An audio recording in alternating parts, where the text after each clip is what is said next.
Sorry about that, guys. I clicked the wrong button. Oh dear. Okay, let's check that this is live and working.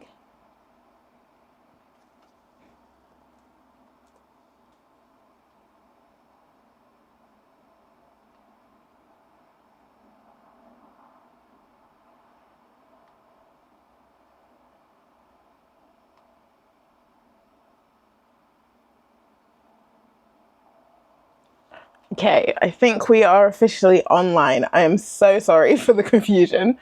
Give me just 2 seconds and then we'll get started.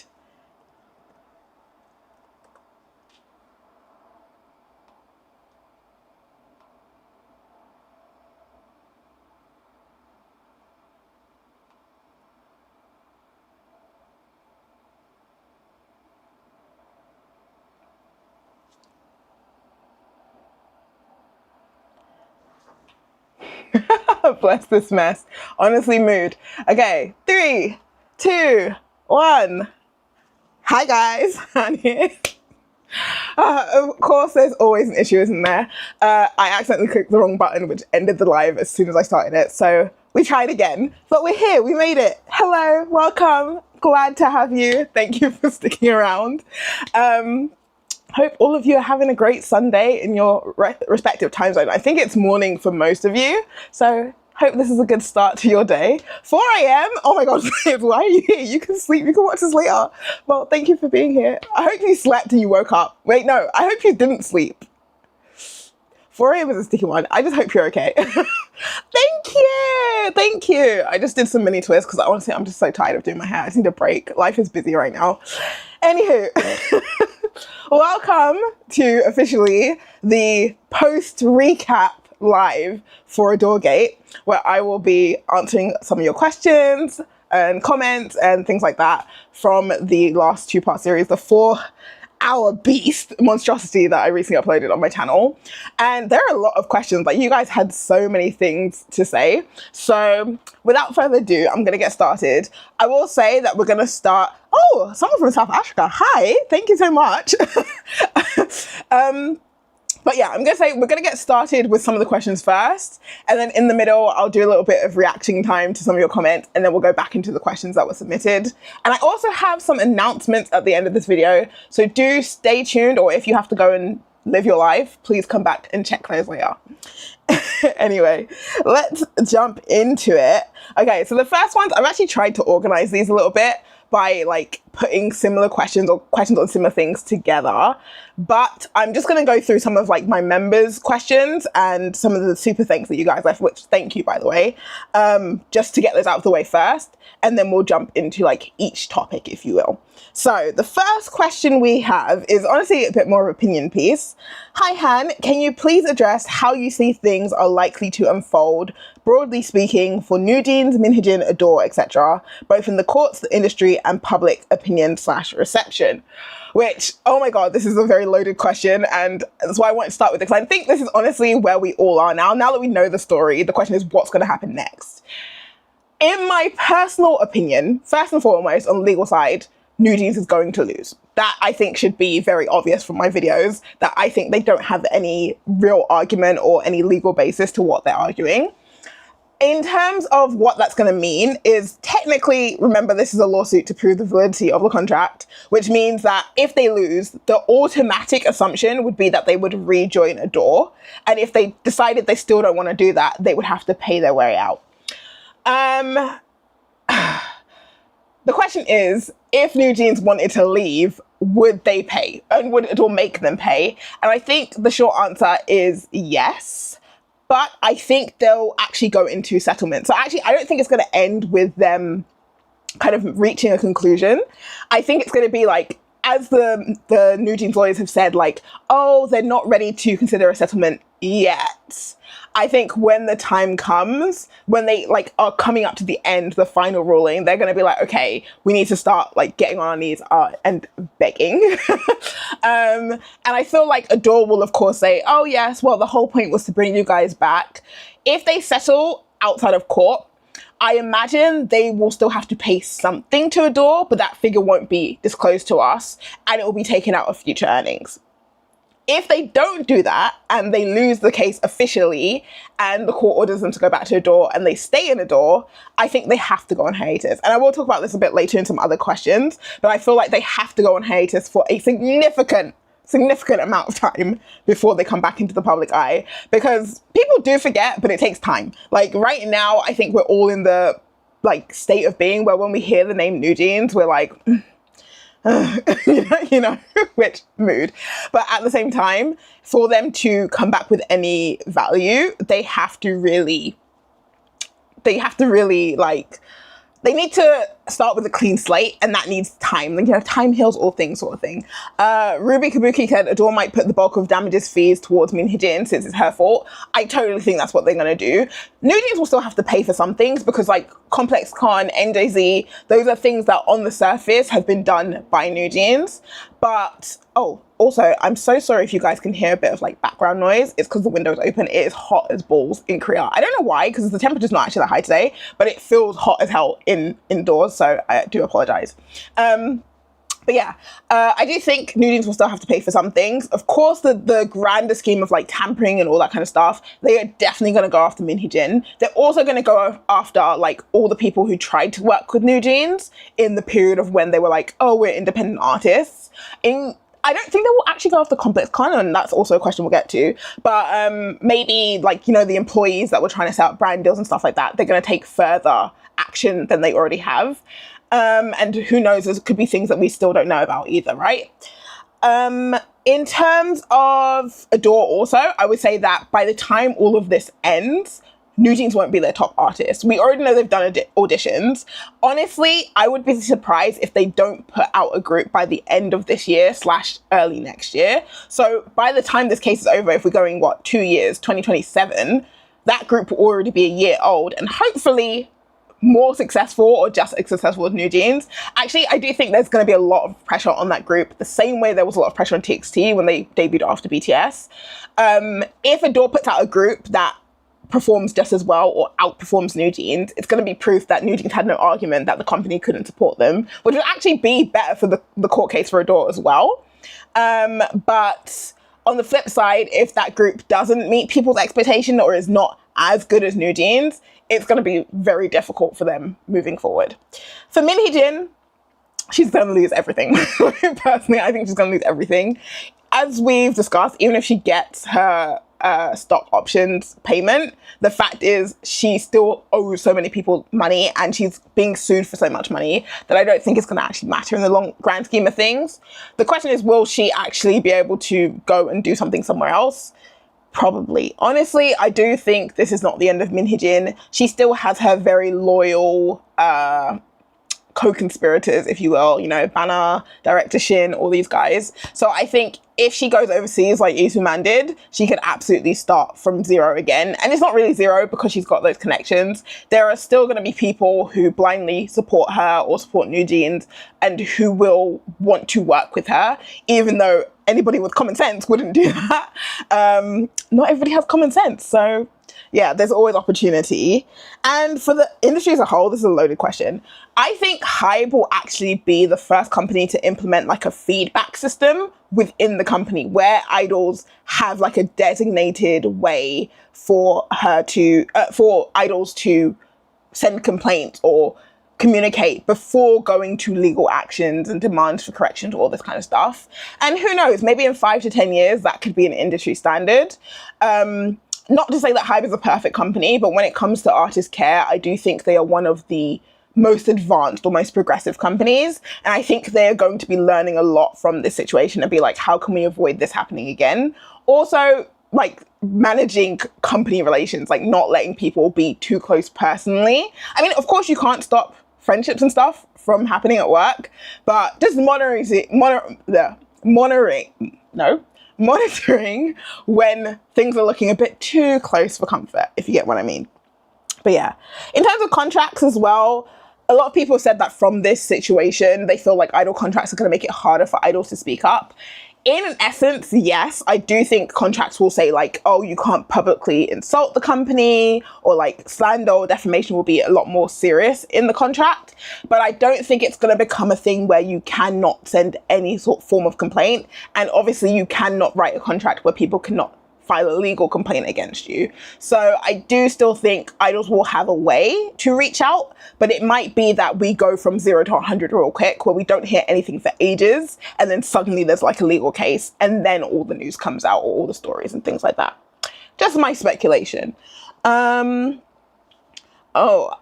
So, okay, just actually, no, I think I'll actually respond to your comments as we go, because I think there's actually some interesting things here. By the time this case ends, they'll be the same age as Super Junior. Actually, no, like, honestly, the estimate is 2 to 3 years, which I do think is reasonable, because the reality is there's not much evidence from NewJeans' side. Of course, they're going to say, oh, yeah, we've got evidence, but I don't actually think we don't think that they do. And ADOR's side has been very, like, to the point, very factual and things like that. So I think, honestly, this case will be on the shorter end of 2 years rather than the longer end. Do you think she'll win her lawsuit on the stock options? I would say 70%. I think she won't. 30% I think she will, just because I don't know the specifics of her contract. No, I'm not a lawyer, but we've also seen that Sejong has been a lot more effective with their defense of Hee-jin than they have of NewJeans. And remember, the lawyers that she's got are all about mergers and acquisitions and finance and all this kind of stuff. Like, what's the word? Something takeover, hostile takeover. So maybe they'll have a bit more to argue and find some loopholes in the contract. So I don't want to write it off completely, but from an outsider's perspective, I don't think she should win. Do you think Hee-jin will get sued for tampering? Absolutely, yes. I'm worried ADOR's next girl group will receive hate like Islet did.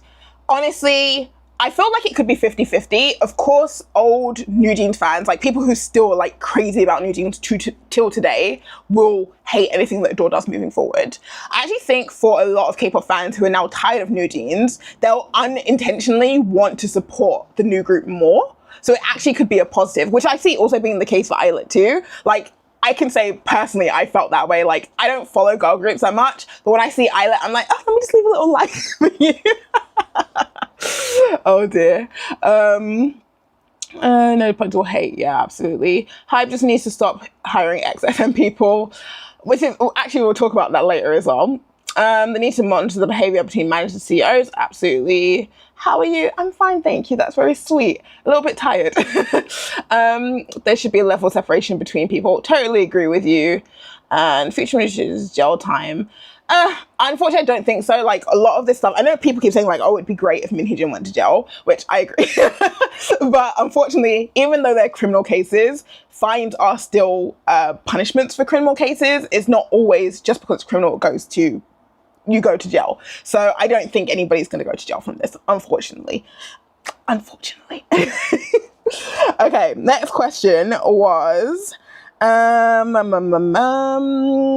find it disgusting how bunnies are trying to justify Hani intimidating the security personnel, mocking the fact that he was trembling in front of her. He is just a normal salary worker, and she's not only an idol, but her whole group occupies the top floor. It's not the first time K-pop fans have tried to justify this type of behavior. A while back, Irene from Red Velvet had the scandal with the stylist, and Rev Love said that they agree with Irene because of the outfits they gave her. I know there's a word for it, the airplane situation, but I forgot about it. The word is capture. Actually, I don't even know what cap means. Oh no, cap. This refers from. This is terminology from contracts. Cap is going to be like the benefactor, the person who's giving something, and then the U is the person who's receiving something. So the cap is seen as the person with more power, and then capture means action. So it's like an abuse of power, action that you can do because you're powerful. That's the Korean word for it. GAPJIL, capture. And yeah, of course, this is the thing. One of the things that I one of the things that I think is interesting about this case is that it is reminding all of us, myself included, that these are people and these are real lives. And we'll talk about like people's opinions of NewJeans and the situation towards the end. But like, I think a lot of people are kind of realizing from this that, oh, this is not just drama. This does actually have real life effects on real life people. And I totally agree with Desire that it's really sad that people kind of value celebrities more than the every average person. And it's actually ironic because I was watching, this is very random. I was watching a video yesterday about the, I want to say SZA. There was a meme of like SZA's whack where her own fans would post on like Instagram and stuff when they're at her concerts, and they would post like SZA's whack. And she actually started reaching out to fans who would tag her in these posts, being like, hey, I don't really like that. I'm a person with feelings. And it was very humanizing. And I feel like this situation is the same. A lot of people said like, oh, NewJeans are so young. They're just young women. They're just young girls. They don't really know better. They're victims of and other things like that, which is absolutely valid. On the other hand, people saying, well, these are people's jobs. What about the manager of Islet? That's just a regular person. She was a young woman too. What about the security guard? What about all the other people who are affected by this? What about the 50 employees at ADOR? This is all very human stories, and it has real life effects on real people. So I kind of like that this kind of conversation is coming up because it kind of reminds us that K-pop is just K-pop, but at the same time, K-pop is run by people. Let's also just see what some people have said here. Kim Garam, Min Hee-jin, can we talk about it? I did kind of allude to it, and it is kind of speculation, but personally, if you told me Min Hee-jin was involved, I wouldn't doubt you for a second. Lawsuits, we've kind of already talked about that. I'm sorry, but I'm not going to answer the same questions twice. So if I already mentioned it, I will just skip over your question. You can go back and watch the part of the live that you missed. I do think this whole situation did irreparable damage to K-pop. Absolutely. We're going to talk about that a little bit towards the end as well. The only group that actually needs justice is Fromis 9. Honestly, I'm kind of looking into the Fromis 9 situation because people have said so many things about it. And I do kind of feel like there might be something there that we just don't know yet, because we already know that Min Hee-jin has been involved basically with every other girl group at Hype. So I feel like if NewJeans apologized, the public would forgive them, but they tarnish their brand so badly, they've got to come out with bangers like Ariana Grande. Absolutely true. And the Garam thing, allegedly mood. It's going to be different for sure for new idols and trainees. Yeah. Do you think Team Tokkies are not really fans, but a PR company? Absolutely. We'll talk about that. I think that's later in this, so we'll come back to it. Okay. I'll let you know the next question is about, oh no, it's something different. Okay. Next question. Why were advertisers like Calvin Klein okay with using just their individual names instead of NewJeans? Would there be any repercussions for this, or did they just want to push the ads out since the photos were already taken and the girls would refuse to sign off on those if they didn't agree on to their terms? Does NewJeans not care about how this will affect their relationship with advertisers in the future / how will it will affect them? The Indomie demand survey published by Team Bunny's situation was also questionable. Okay. Two sides to this. Firstly, let's talk about Calvin Klein, Vogue, and Omega watches, not Omega X. I think that for the brands, you might say that, oh, wouldn't this tarnish their relationship with ADOR if they didn't use NewJeans? But I would actually say that if I was a brand, the way that I would argue it is that at the time that the ads came out, the fan sentiment, the people that we're actually trying to reach, the NewJeans fans, would be mad at us if we use the name NewJeans. So it's actually within our best interest for this collab if we do what the girls want and don't use the name NewJeans, because that's how we're gonna get what we've paid so much money to use these girls as models.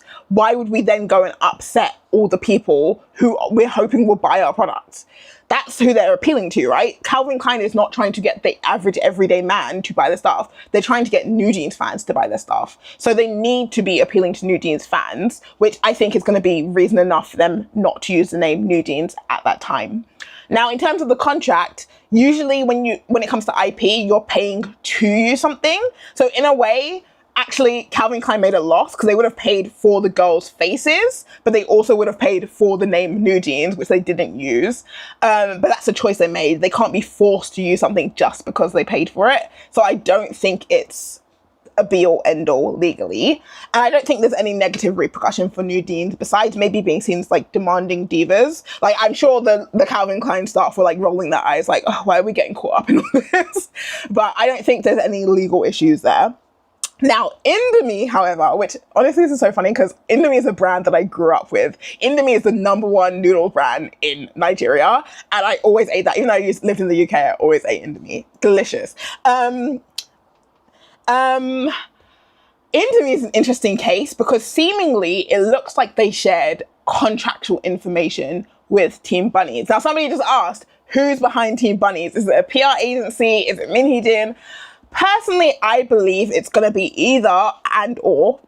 Wait, no, or and. Hee-jin and or the parents of NewJeans. Yes, I was right the first time. As the main head of it, I do believe actual fans are also participating in Team Bunnies now, of course. There's always going to be a group of people, a loud minority, if you will, who will support an idol no matter what. Look at fucking look at Seungri. To this day, this man has fans. It's disgusting. You just have to remember in times like that people are so varied. There are people all over the world from different ages, different cultural backgrounds, different traditions. And some of those people are just going to be like, so like, what's the word? Like you can't understand them, but that's the reality of the situation. I do think on Indomie's part though, it's a really bad move for them to be doing this because it shows a lack of professionalism. There's probably an NDA somewhere in that contract. So they're going to have to pay a fine if ADOR pursues them for it. And just why? Like, really just why? Like, there was no good reason for them to do this. Unless it was simply that because it was Hee-jin or the parents, maybe they knew some of the contract details and then they did that themselves, claiming that Indomie was in on it and Indomie really wasn't. But hey ho, I don't know how they would go around proving that. Okay, again, let's have a quick look at some of the questions. I was just in Calvin Klein and they just used their first names. Why do you think Bang PD offered Hee-jin such a good deal with ADOR initially? That is a question that I'm going to answer later, so I won't answer it now. I feel like they don't deserve it. Other groups are much more deserving. I just saw something. Hee-jin getting undisclosed information from Source Music about these trainees and information being released about a 16-year-old girl 2 weeks after her debut. Kind of convenient. Agreed. It's about Garam. Is there anything in regards to Team Bunnies? Team Bunnies is McCall. So many people have talked about this, McCall. Oh, that's really loud. I'm so sorry. If you guys can hear that, let me know and I'll close the window temporarily. Are people still thinking that Team Bunnies are a group of regular fans? Yes, some people are, which personally I don't understand.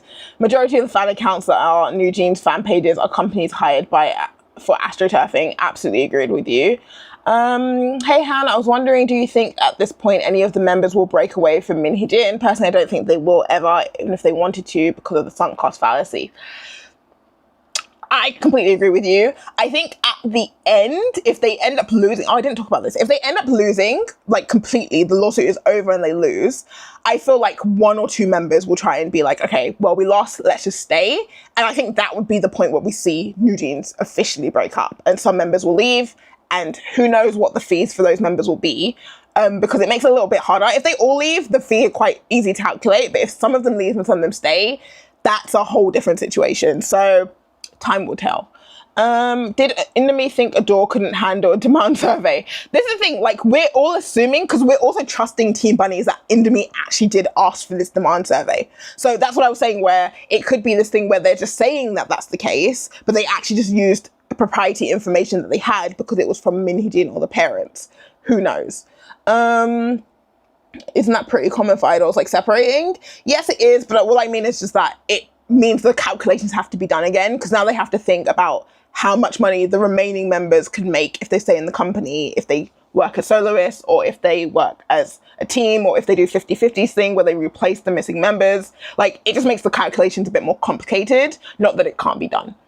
I wonder if other companies will ever trust the girls in the future. I highly doubt it. How big are the chances of Belift or Source Music winning the case against Hee-jin? Personally, I think for those 99%, I never say 100 because it's the future. Nobody knows. And there's always information we don't have. But in terms of In terms of like the plagiarism and the defamation, they are coming with receipts of brand deals that were cancelled post Min Hee-jin's comments. So I don't see how they can lose. Also, yes, this is Indomie, the noodles brand. I wouldn't be surprised if NewJeans and their parents are equally involved, because Hane's uncle was already involved. Oh yeah, they're absolutely all equally involved at this point. The question is really, are there people starting to pull away? Anyway, next question. This is a very quick one. I watched a translated video for Hani's National Assembly appearance, and at the beginning they did say that the testifiers did not have to take an oath of allegiance for what they have to say. Does that mean that if they lied, they can't be prosecuted by perjury? Now, as far as I'm aware, oath of allegiance is very much similar to the American like oath of allegiance to the flag. There is a one in Korea. 나는 대한민국 사람으로서 something. I learned it once upon a time because I did immigration classes.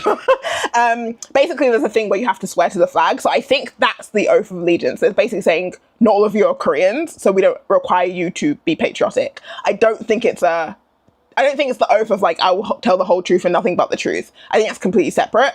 If I'm wrong on that, and it is actually the case that they don't have to tell the truth, then I feel like it defeats the purpose of the whole meeting, the whole audit, but I could be wrong. Okay. I bet Min Hee-jin is being funded by Kakao. Would love to see they would love to see Hybe's downfall, but it wouldn't happen because shady people, companies always get caught, always. I always say, karma's a bitch if you are. Good karma and bad karma exist, right? So you're only going to get bad karma if you do bad things.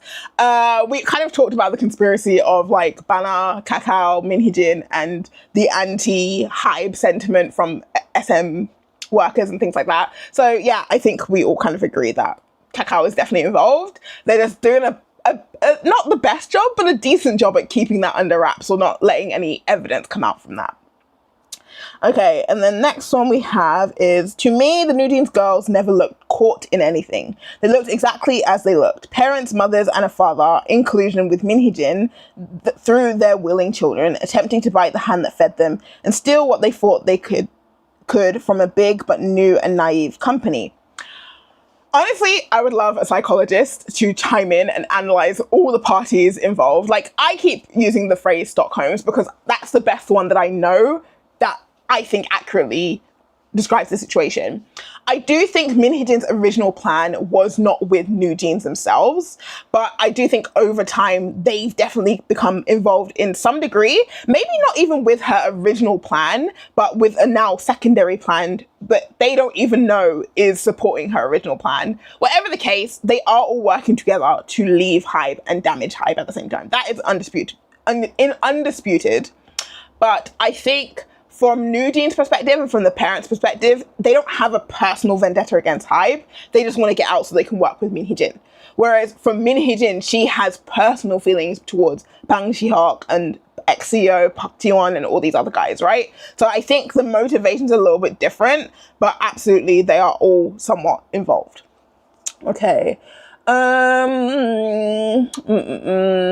don't see how any of the girls' parents see a positive outcome from this. Honestly, for me, that's the biggest question. I cannot reason like why the parents haven't wised up by now.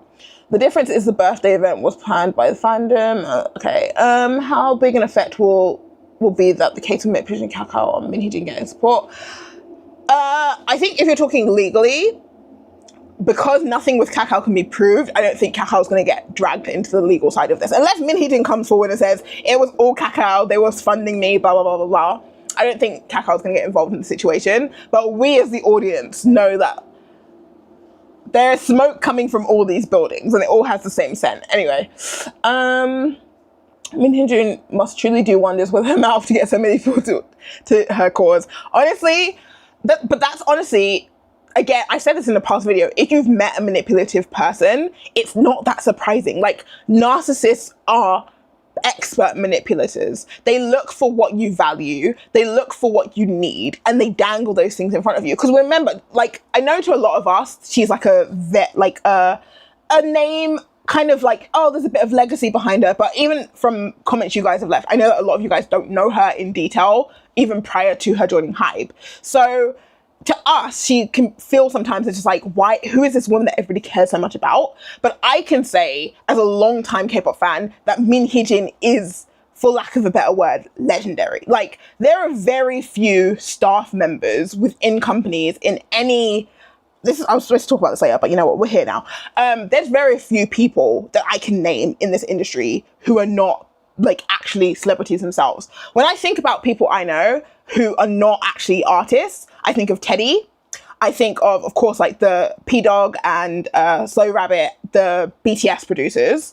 And I think of Yong-jin, who is the guy who wrote Mirotic for TVXQ, sorry, not TXT, TVXQ way back when, and he wrote a bunch of their popular songs.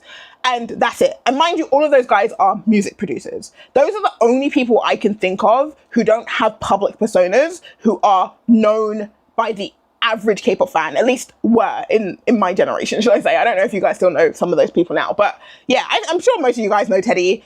If you're into BTS and TXT, you'll definitely know Slow Rabbit and P-Dog. Yong-jin is a bit old school, so maybe some people won't know him. But like, bear in mind, all those guys are music producers. Hee-jin is not a music producer. She's a creative producer. She's the only person that I can name from the K-pop industry beyond those producers that I've mentioned, not including Isuman, Bang Seok, YG, and JYP, of course. So I really think people aren't understanding the gravity of how much influence she has. She's not just a good worker. She is literally an industry giant behind the scenes. So I think that plays a role in the way people treat her and how much faith people have in her and things like this. And it's also part of why she ended up getting all that stuff from Bang PD as well. Okay, let's have a quick gander at what some of you guys are saying. I don't get why Bang PD even lent Hee-jin money. What's he to do? So I kind of just touched on that now. Don't forget that the reporter who said Hybe undermined NewJeans sales numbers in Japan was also hired by Kakao, and after he suddenly quit as a reporter when he made that statement. Yeah, but that he was hired after, that's too circumstantial to say that Kakao hired him to write that article or hired him because he wrote the article or anything like that. Like, I think it would be a waste of their time to go after Kakao, honestly. I think they're too far removed with too little evidence for it to be meaningful. Hee-jin produced some of the biggest girl groups. I wouldn't doubt she's got paid for her work and branding. Absolutely. For those who don't know, she worked on FX. She worked on Red Velvet. I don't think she worked on SNSD though. She worked on Shiny. She worked on EXO. So she's prolific and she's good at her job. Maybe she does work under a different name. This is another thing as well. Like, honestly, I feel like Hee-jin has too much ego to do that. But if it was necessary for her survival, she would suck it up for a little while. Which is the same thing she did in Hybe, right? She left SM and she was like, okay, let me lay low in Hybe for a couple of years. And I'm going to build my thing. And I'm going to get out and go on my way. But yeah, anyway, let's move on. So now we're going to talk about specifically questions about NewJeans and bunnies. I have both questions and some hot takes because some of you guys are hilarious. So this makes me wonder if NewJeans members are even aware of Hee-jin talking trash behind their back, considering that employee B didn't know until later that Hee-jin was working against her too. And I'm going to add to that. Also, I wonder, with all the evidence on the internet these days, do any of the NewJeans girls even read it? From what I've seen, they have free reign of surfing the internet, but why haven't they? This really makes me question if they're truly innocent. Yes, they are young, but being young does not stop your ability to think and read. I would disagree on that last part. Sometimes being young does make you young and dumb. So the question basically is, why don't NewJeans believe the text messages that Hee-jin has said bad things about them, and why are they not using the internet to inform themselves in the situation? And this is honestly something I used to say as well. Again, going back to the Stockholm thing, I think we saw this at its peak during the first injunction this year for the independent activities injunction. Hani didn't believe her own Kakao messages. She still came out of the court and was like, I know what I saw, I know what I heard, even though text messages from just 6 days after the incident said something different. Her own text messages, she doesn't believe anymore. That is the definition, that is the poster child of Stockholm Syndrome. You don't value your own judgment, you don't value your own thoughts. All you think about is what this person who is almost, I know a lot of people who are using the word cult, and I completely agree. Now, I don't know enough about cult psychology, but I do believe it's this thing of like, they don't have free thinking anymore, basically. They get the version that Min Hee-jin gives them, and then they run with it. I don't know if you guys have ever heard of like the false memory thing, like, I don't know what it's called, but it's kind of like where you repeat an idea to yourself so much that you believe to be a memory that it becomes solidified like a real memory, even though it's not entirely real. For example, I have a very specific example of this, and it's weird because the fact of the memory is true, but I know the memory itself is not true. I have a memory of when I was like 2 or 3 years old. Obviously, that's very early in life, and it's very rare for people to have memories from that age. But I remember that I used to drink this drink. It was super sugary. It came in these like plastic bottles, and I remember I know this is real because those drinks went out of business shortly after this memory, so they do not exist in most of my childhood / adult life. And I remember these drinks, and I've spoken to my mum about this and been like, oh, what was the name of this band? She's like, wow, I'm surprised you remember that, because that was like when you were so young. And I also I know this is before 4 years old because I moved at 4 as well. So I remember myself sitting in a high chair drinking that drink, but I remember it from a third person perspective, which obviously means it's not my own memory, but the content of the memory is real. Do you see what I'm saying? So what I'm trying to get at is that I think from Hani's perspective, some of the things, like, obviously this incident to some degree happened. We know that, we saw from the CCTV. She met Isla in the hall. They greeted her. Maybe words were exchanged. Maybe she heard some sort of conversation. But the details are what's missing. And Min Hee-jin has filled in those details. And now that's what she believes. And this is the thing. I genuinely believe that from NewJeans' perspective, it's not that they are...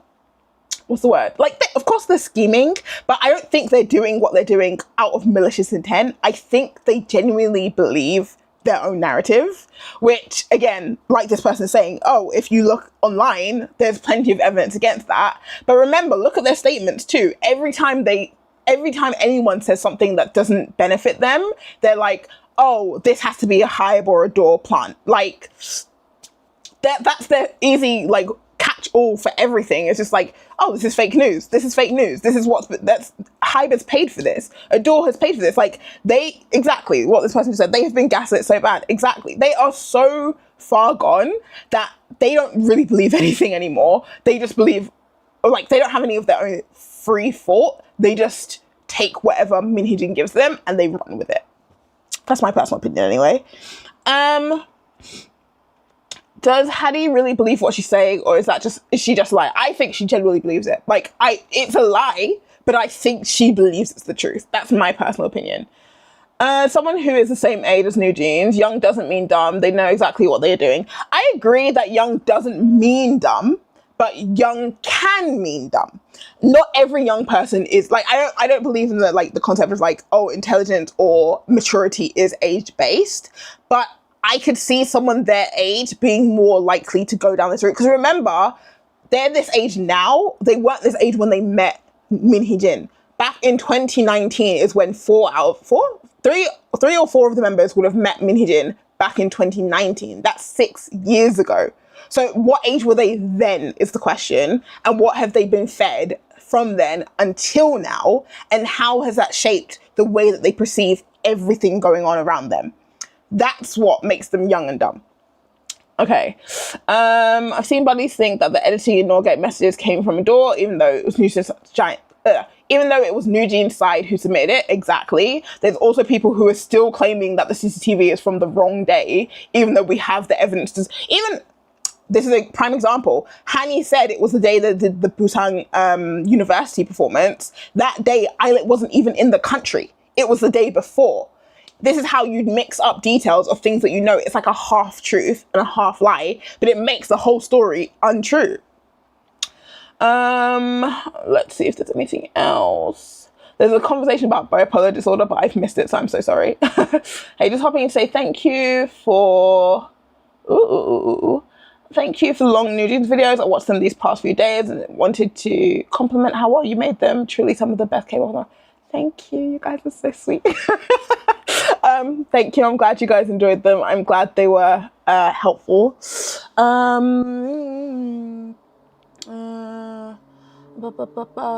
We should start a drink game. Take a shot every time that side says Hives Media Play.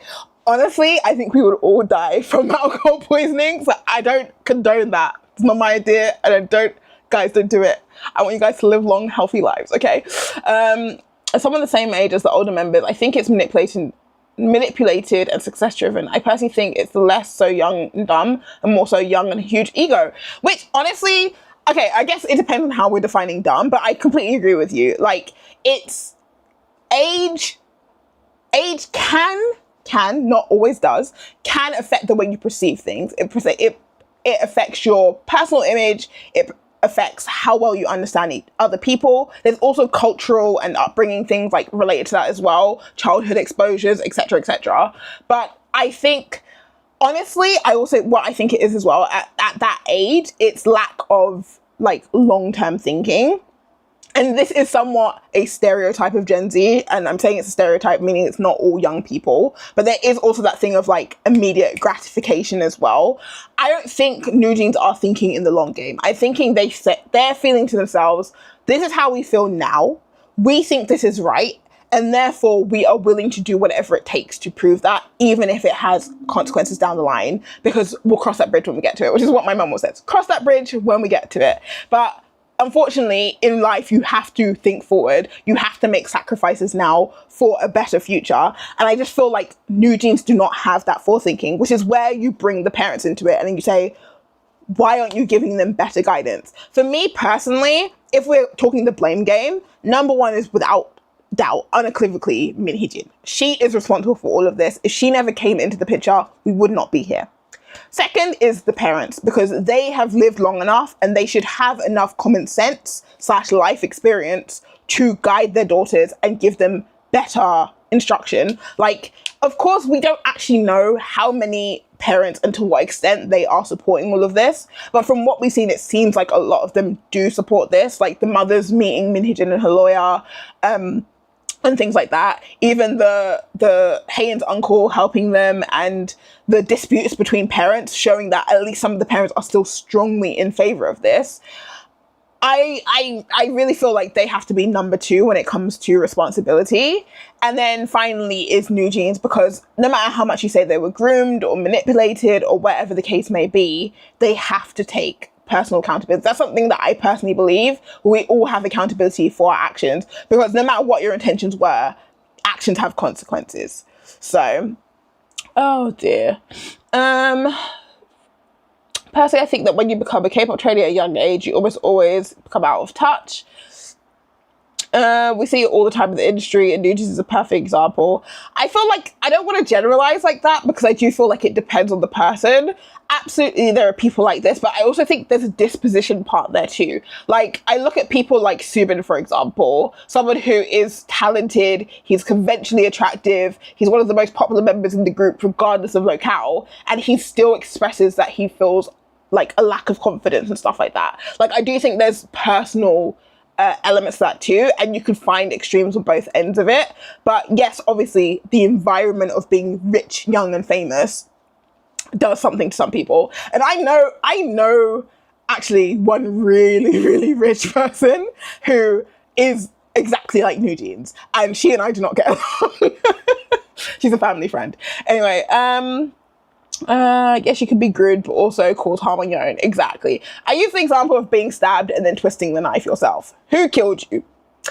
At least 8 out of 10 of the parents are supporting their daughters. I think it's something around that. For the parents who knew the living conditions was bad, but still didn't stop their kid.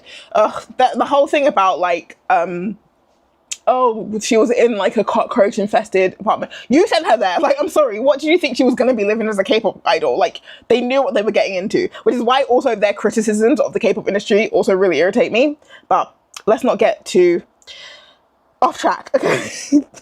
We're never going to get through all these questions. Okay. Hani crying at the National Assembly over the quote and quoting the ignoring situation seems so diabolical. She acted like Eyelet girls poured gasoline on her and she could Sorry, this comment makes me laugh. And shook a box of matches in her face. Yeah, I actually put this comment in here just because I thought it was funny. Like, but honestly, the way she talks about it makes you feel like her life was in danger. Like, I understand from her point of view, it's this thing of like, this is proof of how we're being neglected. But honestly, it's such a non-issue. It's like, get over it, babe. Anyway. I seriously questioned the parents from like day one. Did Hee-jin promise them shares in their new company or even Kakao? Like, how are you looking at all of this and not putting a stop to it? They're ruining their career over nothing. It's crazy. Again, what I just said about, I don't get it too. Like, I cannot reason why the parents are still like this. Yeah, I just don't know. I just don't know. Okay, this is a bit of a long one. I keep going back to NewJeans lying about acting alone and not having legal representation. I sincerely believe that their intent was to manipulate their fans into believing that this was some kind of revolution being led by 5 young women with nothing but a dream, and Hybe and ADOR were an oppressive regime. Totally agree. The way they'd have raised an army to make things difficult for Hybe and bully / back them into a corner so that they could either do as NewJeans per Hee-jin says, or suffer the consequences. Unfortunately for them, Hybe and ADOR beat them at their own game by being very publicly welcome and gentle with them. Again, totally agree. They even took their time to file the first injunction against the group after the press conference that left everyone puzzled. I admire their restraint because they didn't walk into that trap, and I appreciate most of their fandom waking up early to see that they were being played and not bothering to take off their earrings to participate in that fight. Also, big up to Dispatch for making all of us aware of Hee-jin and co. and NewJeans' covert affairs. There are times where their scheming and backbiting are an asset, and this was one of them. Yeah, honestly, I completely agree with everything she said in this comment.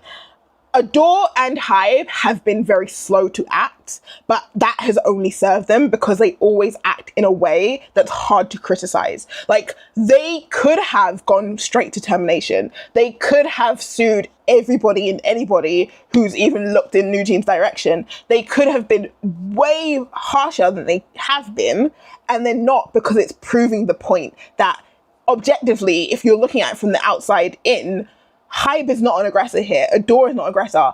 NewJeans are constantly poking the bear, and the bear is not fighting back. So, and there's no question that there's an imbalance of power here. If Hybe and ADOR were to go guns are blazing against NewJeans, it wouldn't even be a fight. Really and truly, because you might say that, oh yeah, they've got a lot of fans, but realistically, what are those fans going to do? They're going to sign a petition and give away free chicken. Like, I'm sorry, there's actually there's no competition there. I think it's interesting because obviously Hee-jin said from the beginning she wanted a media circus in April and May, and some people did say like, oh, Hybe took so long to like take any action, or not that it took long. Some people said that, oh, Hybe were lucky that they acted quickly. I don't think they were. I think they acted well, but they acted at the last possible moment. Because I'm sure if we had waited just 1 or 2 months, something would have gone the opposite way. And NewJeans would have had some complaint against ADOR, except it would have been to ADOR, not to Hee-jin. And she would have tried to separate herself from that, sent them on their way, i.e. cancelled their contracts somehow, some way, and then she would have quit, and then they would have run off into the sunset together. Because that was the original plan, right? I think it's a combination of good timing and, again, like Hybe's legal team, ADOR's legal team, just being good at the job. The number one for a reason, let me tell you. Good morning to you in Scotland. Hello, do you think it's possible for them to come back at ADOR if the appeal is rejected? You think, okay, I understand what you're asking. Do you think NewJeans will go back to ADOR if the appeal is rejected? They've put themselves on hiatus, so until this lawsuit is finished, they're not going to do anything. That's my honest belief. If they lose the lawsuit, as I said at the beginning, I do think that it's actually probably most likely that they will split. Like, some members will stay and some members will try to leave. That's what I think is the most likely situation. But time will tell, unfortunately.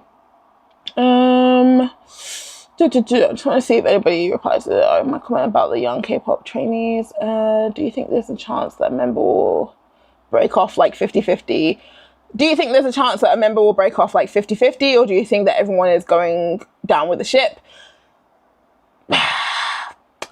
Honestly, I think it's more likely that they will separate. I think some members, especially, who was it?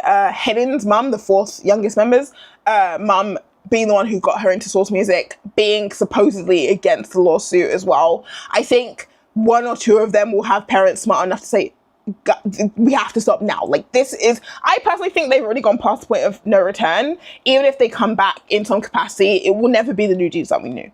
Not to say that NewJeans can't come back, but it will never be the NewJeans that we knew. But yeah, I think it's more likely that they will. I feel like they've already fractured to some degree, but I think they still feel like there's no bad blood between the members, so there's no reason to separate yet. But I think it's kind of what their own fans were saying. It's like, when it comes time to pay the bills, that's your money now. You know?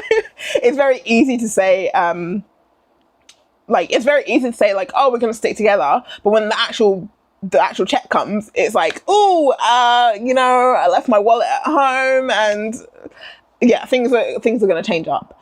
You live in Korea, right? Yes, I do. Do you have a gauge on how the general public views NewJeans now? I kind of did answer that at the end of my last video, but I will talk about that a little bit towards the end as well. So hold off on that question. Let's continue to the next bit. Okay. NewJeans said in CNN that K-pop treats, I think this was actually BBC, that K-pop treats idols like products and they have no creative freedom. They were basically dissing Hee-jin because this is what I said, because she had the power over everything NewJeans did. So if they wanted creative freedom or a free parking ticket or a pat on the shoulder, she should have given it to them. Totally agree. I said this in my video as well. It was Hee-jin who told Danielle not to perform her self-written song at an award show. So, like, if you're going to blame Hybe, the company that has literally the most idols who write their own music, for not giving you creative freedom, that's a reach at best. But they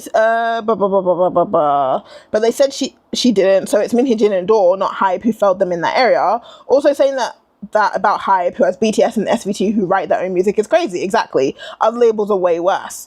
Absolutely. I'm trying to see if there's anything else that I need to point out here. Now that they're part of Hybe, they're better off with everything. So what is the point in dissing the old company when it's hard? Okay, I don't think I have anything to add to that comment, so I'm just going to keep moving. Okay. Okay, I actually pulled up this question to talk about the human thing that I kind of mentioned, but I will just talk about it again briefly. Thank you for all your hard work, Han. Thank you guys for watching and listening and tuning in, all this other things. I appreciate you guys. Having a complete, in-depth, intelligent summary and commentary about this is really nice. I probably shouldn't be so invested, but here we are. Also, I am white and from the US, but I was very skeptical that Hani, as a Vietnamese Australian, cared all that much about the proper greetings. Having her go to the National Assembly was the point my perspective shifted to more critical of the members themselves. There are really issues in the workforce of South Korea, just as there are in all countries, and this seemed like a cruel mockery of those who suffered from it. Now, completely agreed with every part of this comment.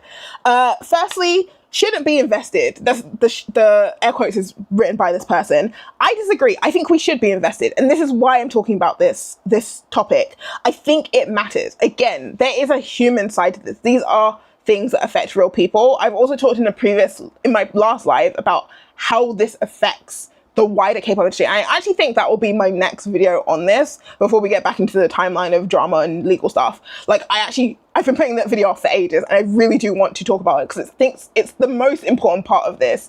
It's the driving force for all my coverage. This case affects all of us. Even if you don't care about NewJeans, even if you don't like any Hybe artist, this case affects all of K-pop.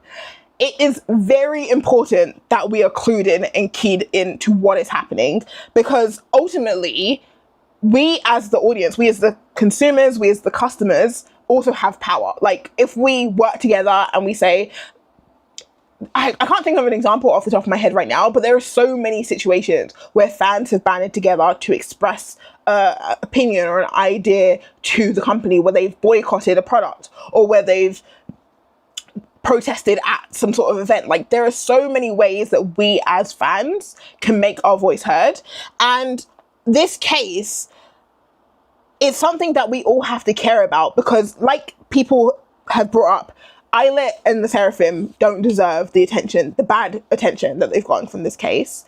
And if I said, oh, well, I'm a BTS fan, I'm a TXT fan, I don't care, and I'm online and I hear these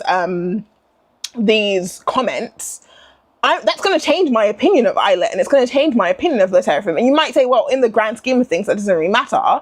But I feel like it does. Like, I feel like all those small things add up to something bigger. And even if I go like beyond the idols themselves, as I keep saying, the K-pop industry employs thousands of people. It employed me at one point. And the reality is, like, there are so many groups that come and go. The two groups that I worked the closest with when I was working in the industry have disbanded now, which is quite sad, honestly, because they, for the most part, they were really nice people. But like, beyond them are their teams. I've met their managers, I've met their producers, I've met the CEO of their companies.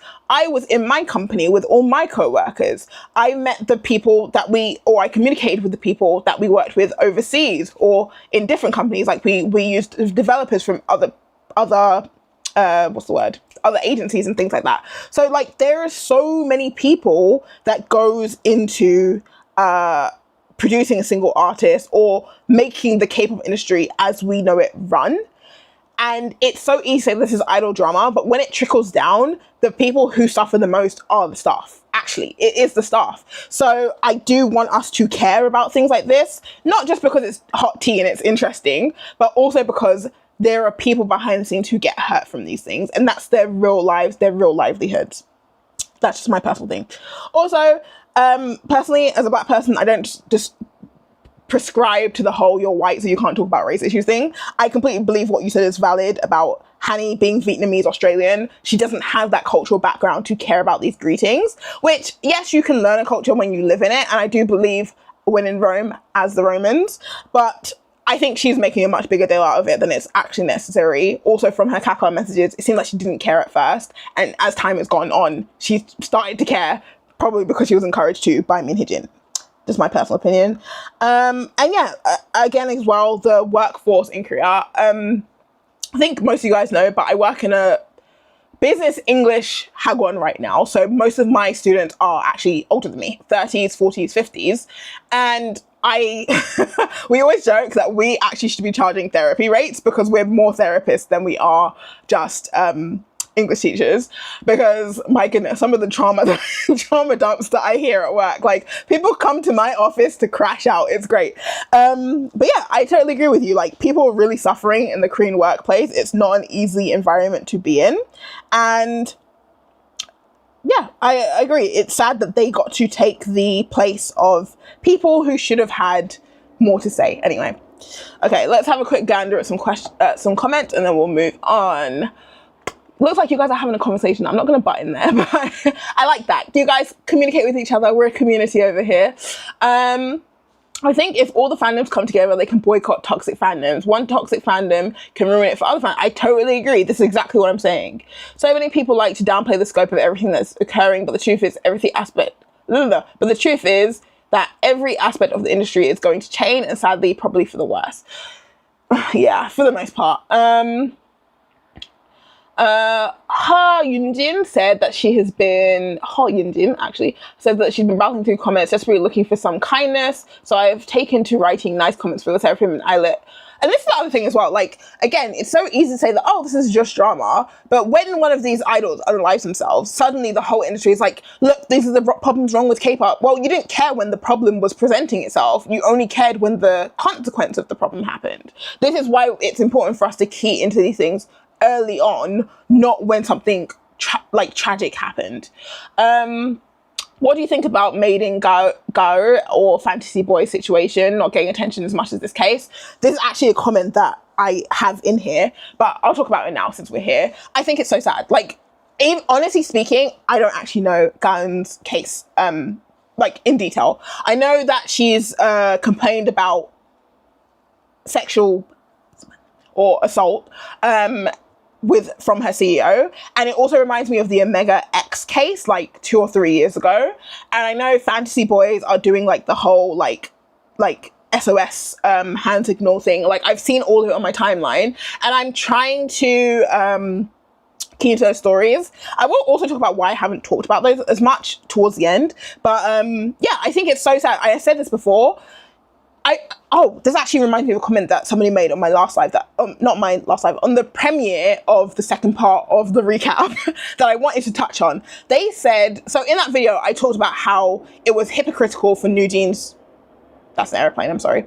It was critical for NewJeans to complain about the K-pop industry and how like toxic it is to the Western media because they benefited from the K-pop industry. And this person commented that, well, that's like saying that you can't criticize capitalism because you live in a capitalist society. And while I understand where that person's coming from, I disagree, because we don't choose to live in a capitalist society. We were born into a capitalist society and we have to participate in the society to survive. The girls knew what K-pop was before they became K-pop trainees. And that's not to say that the K-pop industry is fine, and that's not to say that it shouldn't be changed, and that because someone has chosen to be an idol, they can't criticize it. But what I'm trying to say is that NewJeans are not that mouthpiece. They are not a sympathetic party to showcase the reality of the situation. And that's not even just because they're famous, it's because they had an easier rise than so many other K-pop idols. Like, this is the thing that really... put the iPad down. I've got things to say. This is the thing that really annoys me. Yes, NewJeans worked hard. Yes, NewJeans are talented when they actually like pull up their bootstraps and actually perform well. Like, they are good performers. They have the look, they have the style, they have the dance moves.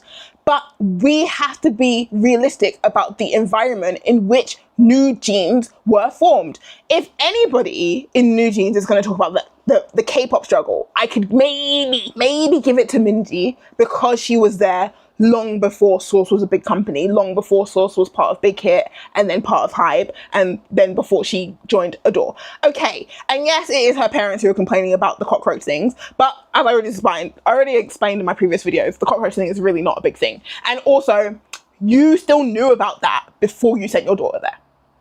If you really didn't want her to be living in a cockroach-filled apartment, at that time, 2017, there are cheap apartments that you could have put her in if you really wanted to open your own purse and put your daughter somewhere else. Somebody also mentioned about Minji having to walk home at 2 a.m. on some occasion. Again, send your daughter money. A taxi is not expensive in Seoul. I'm sorry. Koreans will tell you it's expensive, but someone from the UK, a taxi is not expensive in Seoul. Like, you can't say that, oh, we came into this industry not knowing it was going to be this bad. And yeah, okay, we do know that there are always going to be things that we as the public don't know about the K-pop industry, but I doubt many of those things would be surprising to us. You know what I mean? It's yeah, even things that I learned during my 2 years working there were things that I was like, oh, that's interesting, but yeah, that's on brand for the K-pop industry, basically. It's not that there's no truth to what NewJeans is saying, but they are not the people to be saying it. I think BTS is a great example of how you can still be successful and still be a valid mouthpiece, because they went through the struggle at the beginning. They were the failing small company at the beginning. They were practicing in the moss-filled, musty practice room at the beginning.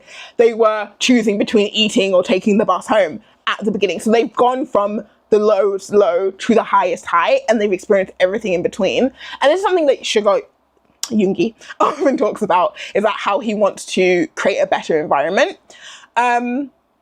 That kind of situation is more valid because they actually experience those things. I'm sorry, you can't be a rookie group. This is the thing as well. Remember, all of this started before NewJeans was even 2 years old.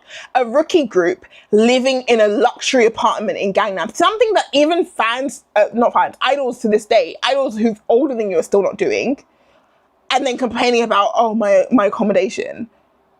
Like, it just gives out of touch. And then also bearing in mind the global environment as well. These are young women who, again, have worked their fair piece to get to where they are. I'm not ever going to discredit their hard work, but they are in a situation that most people will never be in their lifetimes. You know, like, we are living in the post-COVID economy. We're living in the Trump economy. We're living in high housing prices. We're living in high inflation. We're living in terrible job markets where you have to do 6-7 round interviews just to be rejected at the final round.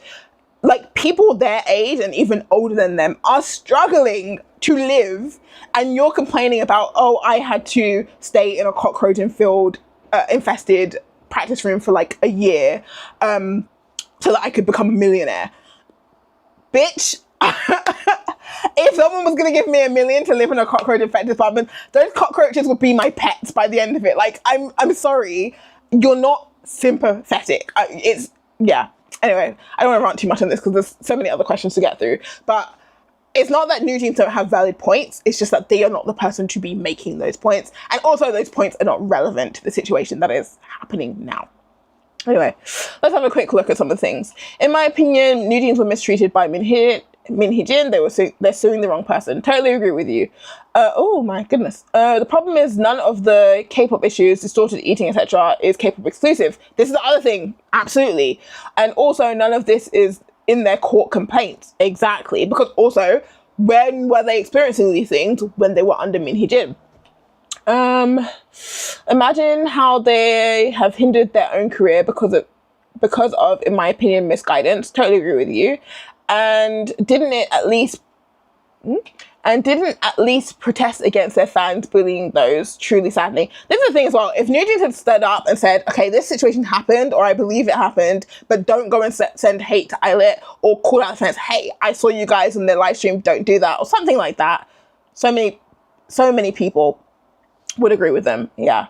Okay. Yes, they're talented, but definitely not as talented as they think. They can't survive change at all. I kind of agree with you.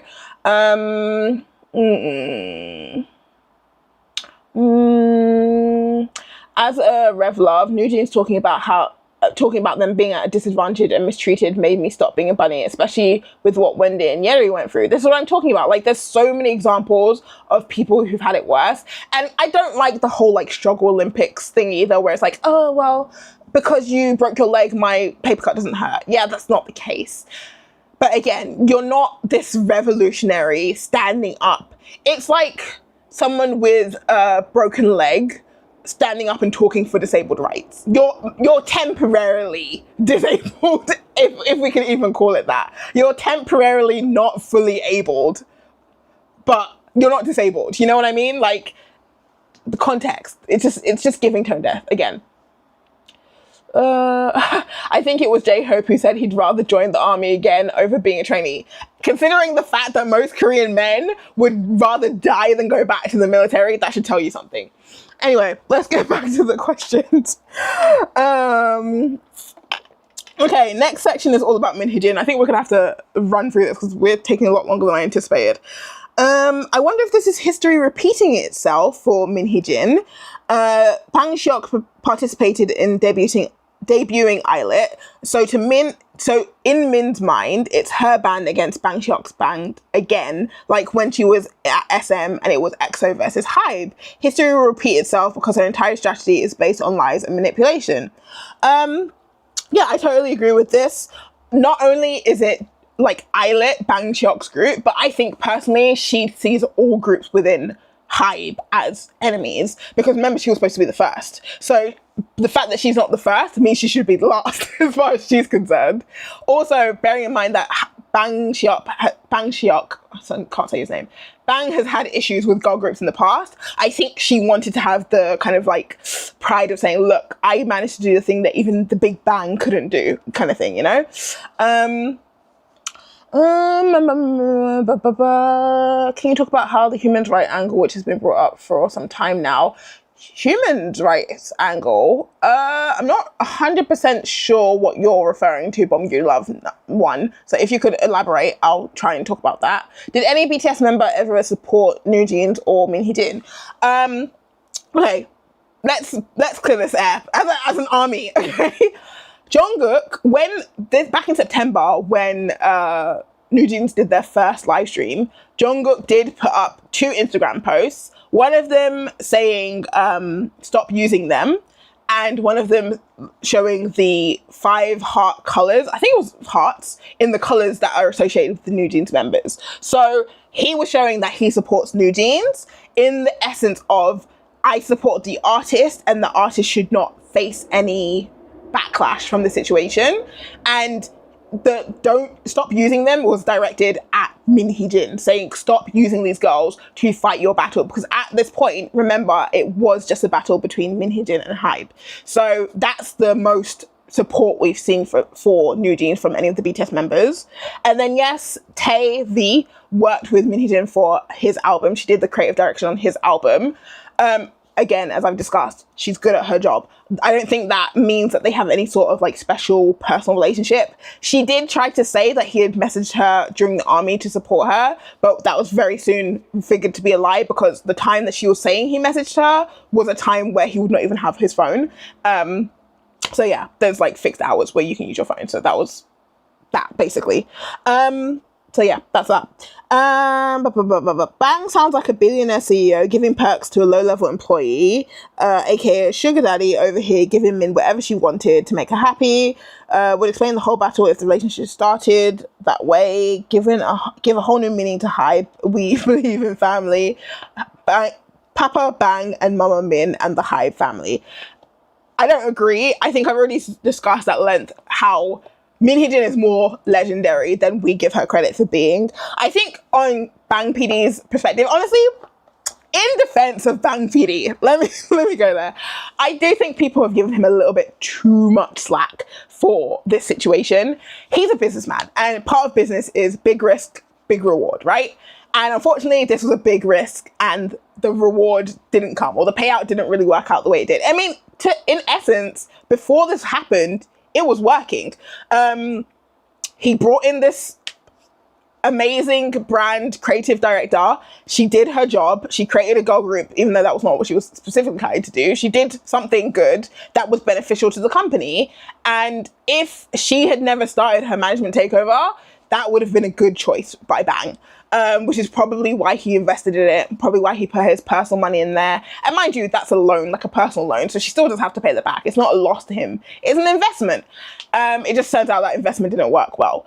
And in my personal opinion, I do feel like Bang Seok is not a great judge of character in all situations, at least when it comes to business. Personally, I never liked Park Ji-won either, the ex-CEO. From when he was first announced to join the company, I was like, not even because he had any sort of like scandal or anything before. Just when I looked at his background, I looked at who he was, I was like, you don't know anything about this industry. I don't think you're a good fit to be leading one of the top K-pop or entertainment companies at the moment. But that's just my personal opinion. Yeah, I think Bang gets a lot more flack than is necessary. But yeah, let's have a look. Glam would have been bigger than Blackpink if Bang would have forgave them, for they were so talented. I'm so pissed to this day about Glam. I loved Glam. Unironically, I agree with you. They would have been my favorite girl group, without a doubt. But I don't blame Bang for that. They blackmailed somebody. I'm sorry. You can't commit a crime openly, get called out for it, and then just be like, oh, the company was supposed to forgive them. I don't think that's Bang Seok's fault at all. I truly believe BTS should be supporting Islet. NewJeans has 5 members doing collabs with them. Islet has none. I think too many people ask for too many things from BTS. BTS are just idols too. The fact that they're more successful does not mean they owe anybody anything. It would be nice. And I think also, bear in mind, BTS are literally in the military. 2 of them are out. 1 of them is on tour. 1 of them is preparing for tour. What do you expect them to do? I'm sure when the time is appropriate, they will do more things with Islet. But now is not, that just hasn't been the situation yet. Bearing in mind, at the time that this started, all of them were in the military still. So relax a little bit. Don't come from my boys.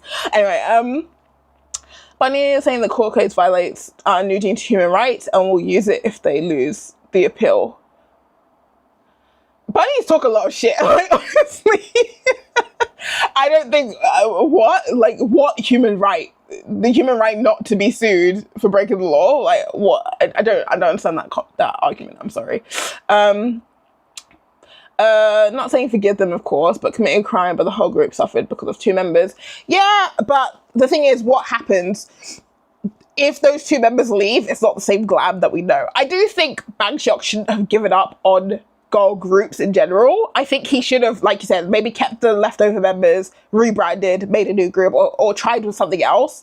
I don't know, but I don't blame him for kicking out the members who because also you have to remember the size of Big Hit at that time. Bearing in mind this is pre-BTS, the company was already struggling. They can't really afford for their top group, I think it would have been their only K-pop group at that time, to be a group of criminals or to involve criminals or to have that kind of legacy. And also you have to remember the environment back then. The K-pop industry was a lot less forgiving than it is now. So again, I don't really blame them. Let's see, let's go back to present day. If I was HYBE HR, I would have vetted Min Hee-jin a little bit more, or maybe Bang hired Min Hee-jin because the CEO was a bit weak in the industry. Again, I don't think it's that they didn't know her past. I don't think, like, I feel like this is a case of hindsight is 2020, and then everyone's looking back and saying, why were you blind?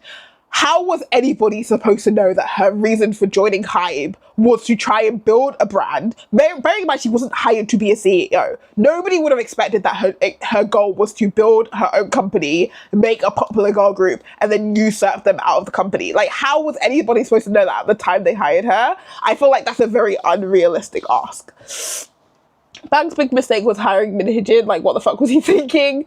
I already explained this. Okay, I would like to know, looking back, how difficult do you think it was for NewJeans members to push back against Min Hee-jin and the parents in all of this? Is it much to expect for a newly adult scene? I don't think NewJeans wanted to push back. This is the thing.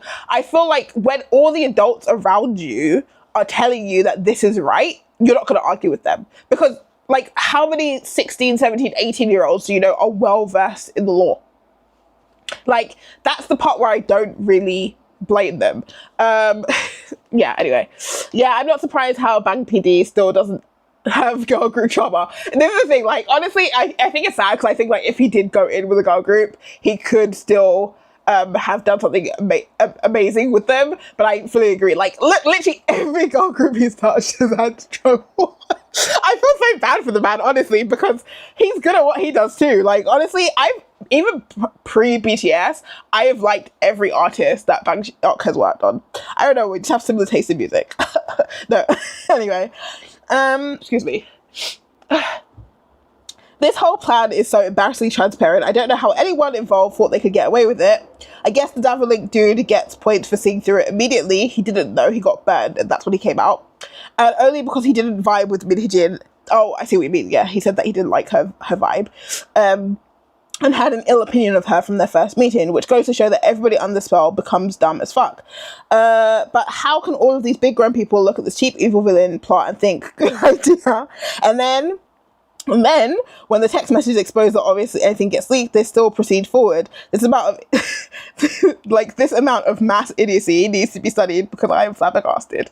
Okay, again, as I just said, I do think there's a little bit of looking back at it in hindsight. We're overestimating how much was obvious.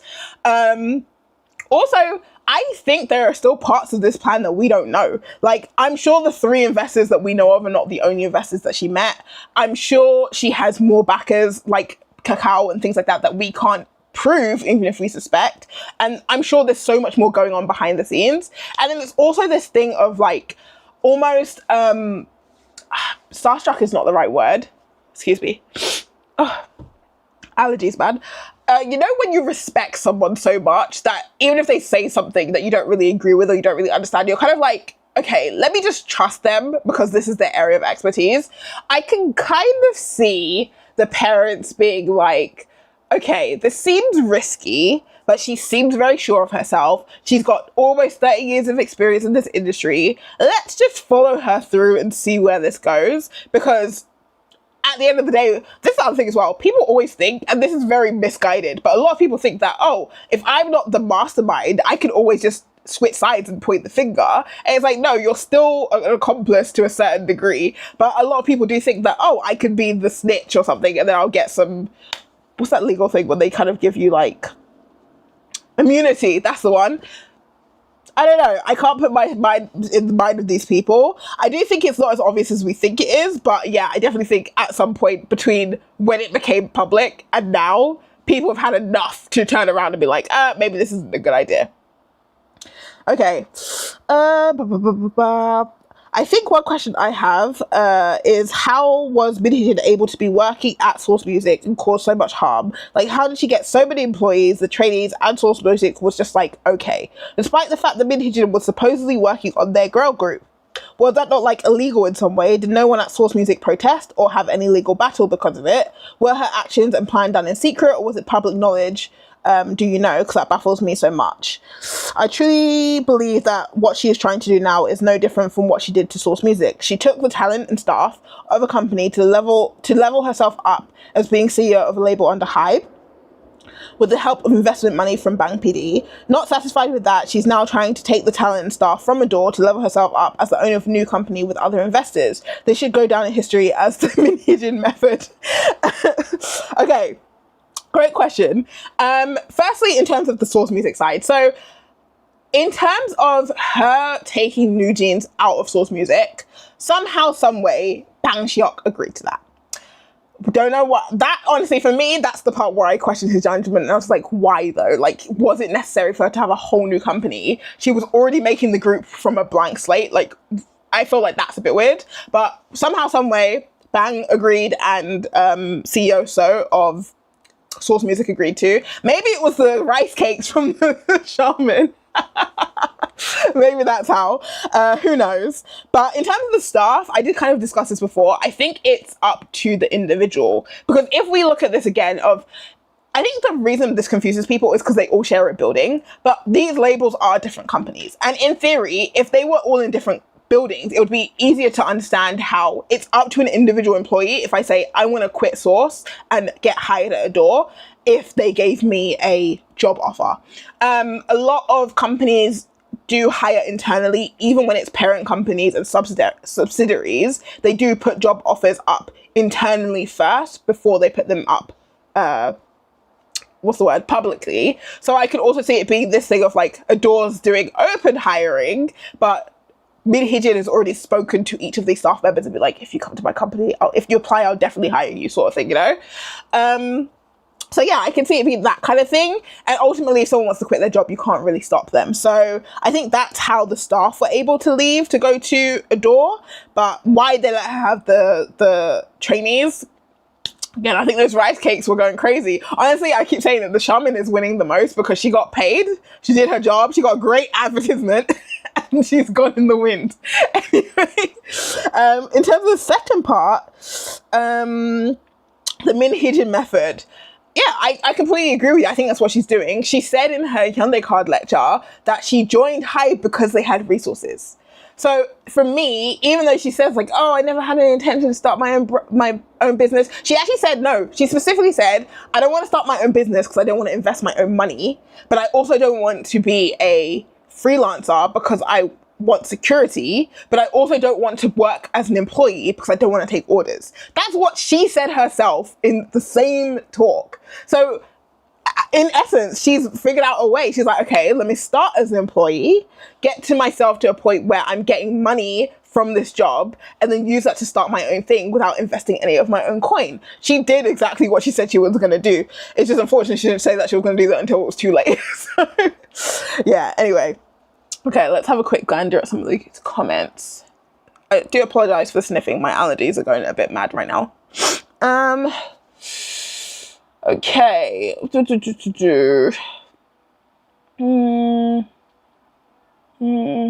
A human rights lawyer from Korea said that NewJeans have a right to terminate the contracts based on the termination of Hee-jin and the contract being signed when they were all minors. The contracts were signed with their parents. That's common practice all around the world for any sort of contract. That's not an argument. And the judge has already said that Hee-jin being fired, mind you, Hee-jin was not fired. She quit. She wasn't removed. They removed her from the CEO position. They still kept her as an internal director, which is it's literally the level below C-level. And they offered her a longer producer contract, extending it by 3 years so she could stay with them to the end of their contract. That is very reasonable. You're going to have a hard time convincing me or anybody, I think, that that's not a fair trade, especially bearing in mind the quote that I keep bringing up. Hee-jin said, I don't need to be the CEO.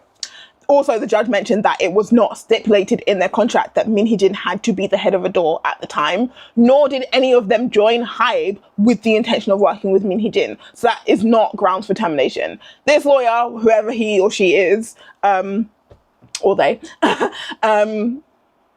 it's clearly a bunny uncle, and that's fine. You can be a bunny uncle, but that doesn't mean the law bends to your will.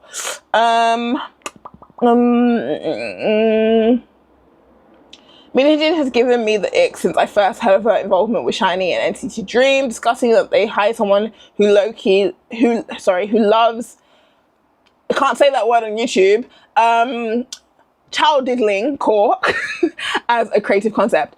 Completely agree with you. And this is for those who don't know Min Hee-jin's history. That is basically the core of it. Is a lot of the stuff she's worked on is giving very Lolita, the book, not the fashion style, or like very soft corn for including children, like that kind of stuff. So yeah, it's a bit crazy.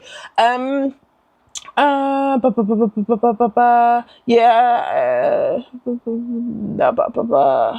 I remember when those pictures of her apartment were going around online. It was so gross seeing what she's like and how she was around a group of underage girls at the same time. Yeah, I completely agree with you guys. Do you think they will have to pay the full penalty, or HYBE going to go soft on them and reduce the amount for PR? Would it be valid to charge them at all? I wonder how much ethics will be considered. I'll talk about that towards the end, because I've kind of touched on that already, but I will talk about that more at the end. I do hope HYBE won't go soft on them. As much as I'm worried about the girls, as an example, as much as I'm worried for the girls, an example has to be made to stop this tampering craziness from spreading even more. Okay. How big are the chances Min Hee-jin will win her lawsuits for her put options? I already said I think 70% chance she won't win. The shaman truly is a master at her job. That is for sure. Like, definitely a job well done, honestly. Okay, I think we're gonna move on because we have a lot to get through. Okay, I'm just gonna skip a few questions. I don't think we have that much time. This woman could care less about NewJeans. They didn't deserve the unfortunate chance to meet her, and now fighting for her CEO position themselves. Okay, I love this comment, and I put it out because I think it points out something that we're all forgetting. Yes, NewJeans are at this point accomplices, but we have to remember that they were just unlucky to come across Min Hee-jin when and where they did.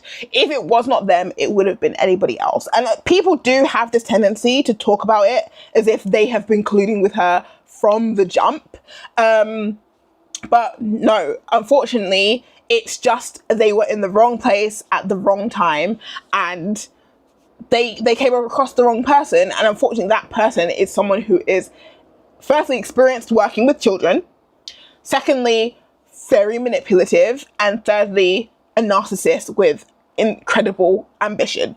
And I mean incredible in terms of like grand, not incredible as in like good. Yeah, like it is very unfortunate because, of course, as I said, there's also a level of like predisposition to be arrogant, to have an ego, to be entitled. But at the heart of this, it was just very unfortunate that the NewJeans girls were where they were. Exactly. Wrong place, wrong time, wrong person.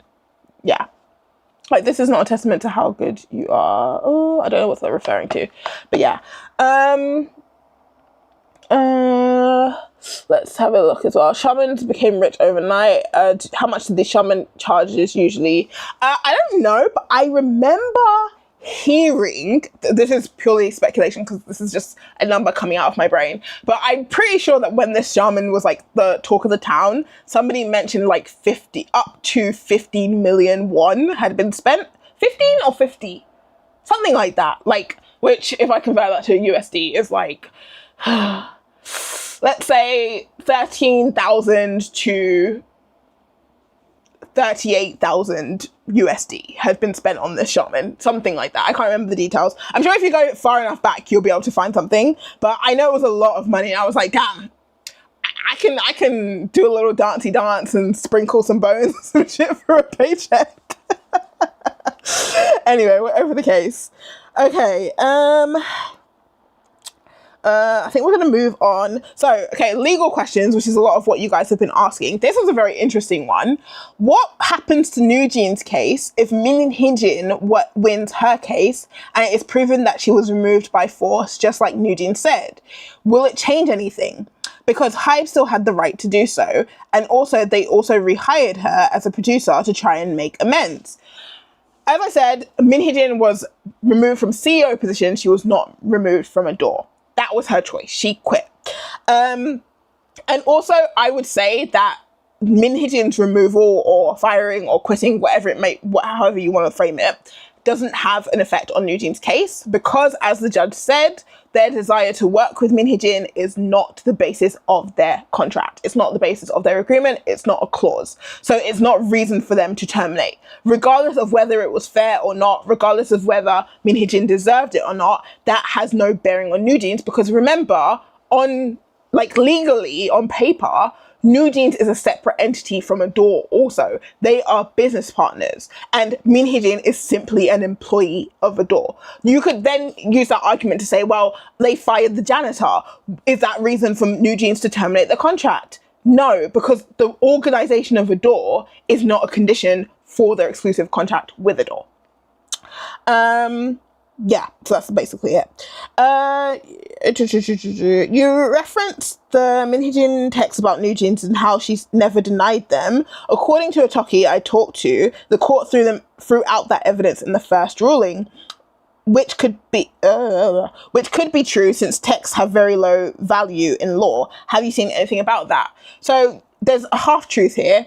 Yes, during the first injunction, this is where we got some of the messages about Hee-jin insulting the NewJeans members, and the court said this is not relevant evidence to this case. Does not mean that text messages are never relevant in anything, as we saw in NewJeans' first injunction, where Hani's text messages were used as evidence by both sides. So I do think that while circumstantial and while they can be edited and things like that, there's also like forensics you can do on digital assets like that, like screenshots and messages and so on and so forth. I do think they do have value, but it's all about how they're framed and how they're argued, basically. I say that as a non-lawyer, so if you're a lawyer, you can tell us otherwise. Excuse me. Okay, next one is about ComplexCon. So, ComplexCon Hong Kong reported that it made 35 million USD from the event. The company also stated that 22 million of the revenue was made on the last day when NewJeans was one of the highlighted acts. In theory, ADOR has every right to sue ComplexCon Hong Kong and its parent company, Complex Networks, for this money made illegally at the event by promoting NJZ after the court decision. The Hong Kong revenue situation may give another reason Hee-jin was involved behind the scenes. Hee-jin thought she would make a ton of money to get her out of financial difficulties through NJZ. The full story of what happened here is still to be told. Maybe one day the world will know the full details. Okay, so remember, ComplexCon Hong Kong was a 3-day event. This person is saying that they made 22 million on the Sunday, the day that NewJeans performed. Technically, that's the organizers' I'm guessing they're saying profits or revenue, we're not sure, but that's the organizers' takeaway. That does not mean that that 22 million is being paid to or solely responsible for NewJeans, mind you. I don't know who the other headliners were, and I don't know how famous they were, but we can't necessarily say that NewJeans was the only hot act that day. Even if they were the hottest act that day, that doesn't mean they're getting paid 22 million. So who knows what they're getting paid? I imagine that ADOR will take legal action because remember that ADOR sanctioned the performance. They said we're happy for them to perform. I think that ADOR won't take legal action if they get paid. If they get paid anything. And it might still be less than their usual rate for NewJeans because remember the whole negotiations all happened before ADOR became involved. But as long as ComplexCon paid the final payment to ADOR first or paid ADOR's share, I feel like there's no legal basis to go after them. There's no reason to. It's not worth, especially as like an international company, the international law, the complexity around the contract situation now already. It will just be like so much headache for honestly very little takeaway. Now, if ComplexCon, I'm gonna say CC, I can't say this. If CC didn't pay ADOR, then absolutely I think ADOR will sue them. If they paid NewJeans. In terms of them performing as NJZ and the company, the organizers also introducing them as NJZ, I think that's more of a bad faith thing. I don't think it's worth the energy of ADOR. I don't think what they would get would be equal to what they would have to put in. That could be something they use against NewJeans later though, as like a misconduct thing or like breach of contract sort of thing. It also, I feel like there should be some sort of legal penalty for NewJeans for breaking the injunction ruling as well.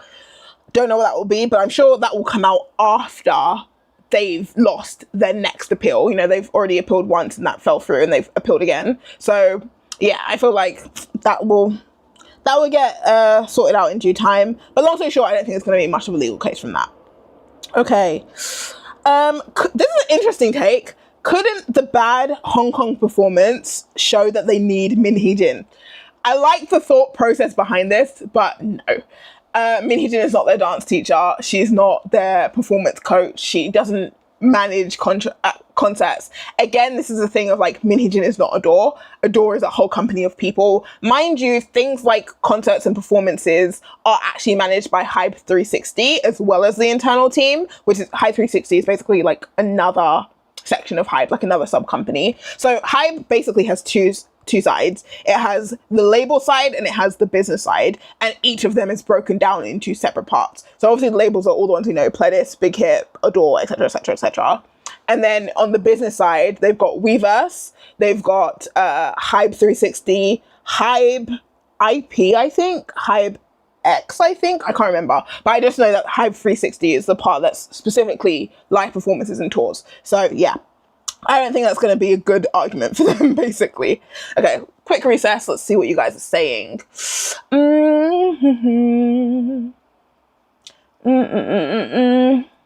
Do you think that other groups can recreate NewJeans' initial excitement, not feeling Eyelet or Meow? What made NewJeans good? Was it producers' advertising budget? That's a very loaded question. I'm not sure I can answer that whole question in this video. I think, yes, other groups can have the same hype that NewJeans had, because ultimately it's marketing. It's just good marketing. What made NewJeans good? I think it was the attachment of Min Hee-jin's name. I think it was the attachment of Hybe's name too. I remember Le Sserafim had a pretty big debut too. Like, came out with a banger, mind you. So honestly, I don't think much of NewJeans, what's the word? I don't think NewJeans' career was particularly unique. I think the only thing is the perception of it. And I think what makes people feel that way is exactly what Min Hee-jin said she was going to do. It's the fact that they worked with a lot of big brands very, very early in their career, and people saw that as a sign of success. And Min Hee-jin said that she did that intentionally. Even though those brands paid less because they had more name value than NewJeans did, she wanted them to work with big brands like McDonald's, like Apple, like Nike, because those brands have a certain status. And if it's kind of like, you know, like birds of a feather sort of thing. If NewJeans is big enough to play with the big boys, that means they have to be big themselves. So I think we as an audience also have a warped perception of NewJeans, because again, if you look at actual sales numbers, they're not doing anything that's not been seen before. Anyway, I don't think ComplexCon would get sued, including Banner. I think Banner could get sued for writing the song, honestly. That's a different situation, depending on how that contract went down, if there even is a contract.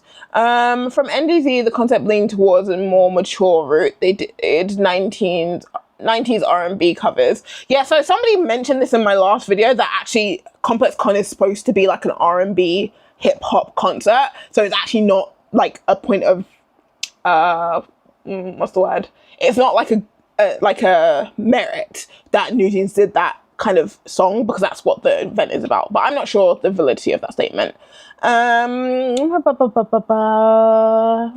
Do you think... Okay, I think we're going to move on to the next question. I'm trying to keep this not too long. Last question about legal stuff. No, actually, we're going to skip that. Okay, so there's some other random things. I can't believe that Isuman is just watching this from the sidelines. Do we think he's just moved on, losing SM? This is very funny. I think this person brought this up because we've talked about like the whole Kakao SM thing.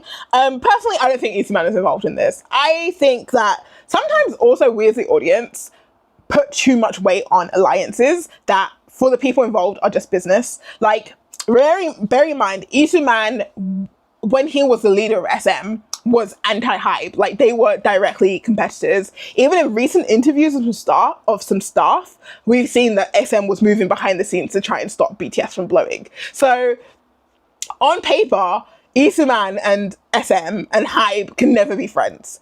But when SM tried to chase Isuman out, that's when he aligned himself with hype. And remember that Hee-jin also quit because of beef with Isuman, and that's when she joined hype, but she still brought SM people with her, and now we're all accusing her of working with Kakao and SM to screw hype, right? So I think all of these people work with who benefits them at the time. I don't think the alliances are as deep as we think they go.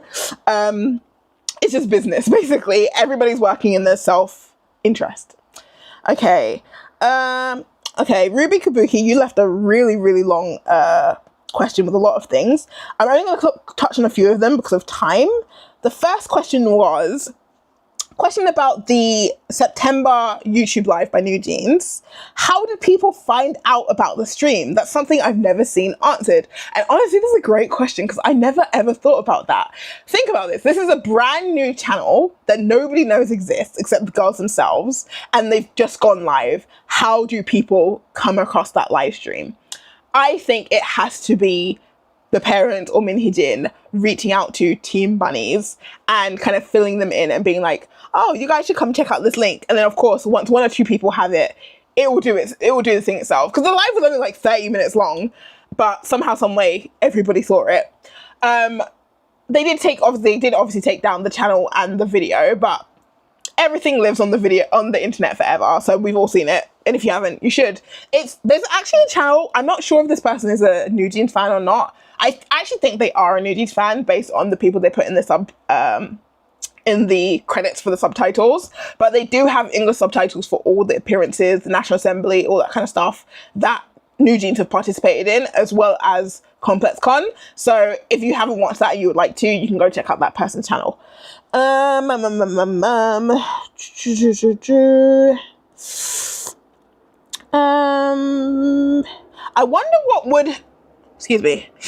wonder what would have happened if ADOR gave Hee-jin back her CEO position. Regardless, she'd still be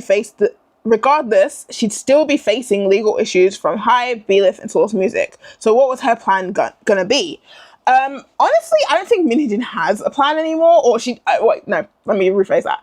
I don't think Hee-jin had a plan between April and November last year.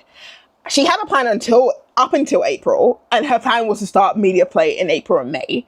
But Hive beat her to the punch, essentially, by just a few days, mind you, because they even did that at the end of April. But unfortunately for her, Hive beat her to the punch. And I think during that time, she was just kind of scrambling, doing a lot of PR, trying to show, like, look, I'm innocent, picking battles she knew she could win, like the first injunction. And then she was kind of like, in the middle, like, what actually matters to me? I want my money. I want my title. So like she said in her first press conference too, that she really values her, what's the word? Honor. Her honor, her myeonge in Korean. So I think she, at that time, was fighting for the CEO position for that reason, and because that's what secures her stocks, which she needs. Because remember, that's always been part of her exit plan, was to cash them stocks, right? And then towards November is when she started to realize that, okay, this is not going to work. What else can I do? And mind you, we saw that she was scheming September, October, when she's meeting all these different people and doing all these things. So I think from November onwards, she kind of has the new plan. And I keep saying that I think personally that plan is scorched earth. If I can't have NewJeans, no one can. unfortunately, I do think Hee-jin can come back from all of this, because at the end of the day, she's good at what she does. I know a lot of people say that she's not special and blah, blah, blah, blah, blah, but that's the legacy she has. Personally, I do think she is good at what she does, even if it's not necessarily... It's kind of that thing of like when you go to the museum and you look and you're like, I could paint that. It's like, but did you though? She's the person who actions those ideas that other people doesn't. So yeah, I think it's gonna work out for her, unfortunately. She can even do what Lee Man did and just go to a different like locale and start work there. But I absolutely can see her having a future, and she still has her small band of people who are loyal to her. And although it's a tight team, it's enough. So yeah. Does she still have the stocks? She's currently in court fighting for the stocks with Hybe. The only case I want towards is Sugar's case, because dude just fell down and the police magically appeared just because he fell down. Honestly, a lot of people think that was a cover-up for presidential stuff, not so much NewJeans stuff. But yeah, I truly agree with you. It was so literally blown out of proportion. I was going to ask if you thought she still had a chance of having a career. Yeah, unfortunately. It's that thing of like, sometimes bad people prosper. I mean, I do believe in karma, and I do believe her karma would catch up with her. And I do think it's going to be a hard journey, because everything she gained from working at Hybe, that is tangible, like money and everything, she's going to lose. She's absolutely going to, in my opinion, she's going to lose her lawsuits against B-Lif and Source Music. I think she's going to lose I'm pretty sure she's going to lose the lawsuit against Hybe, which, mind you, even if she loses, she still does get a payout. It's just a lesser payout. So she's still going to get some sort of money, but then she owes Bang Shop money. When she loses the B-Lif and Source Music cases, she owes them money as well. She owes employee B money. So how much money is actually going to be left at the end of that for her to go and start a whole business? I don't think that much.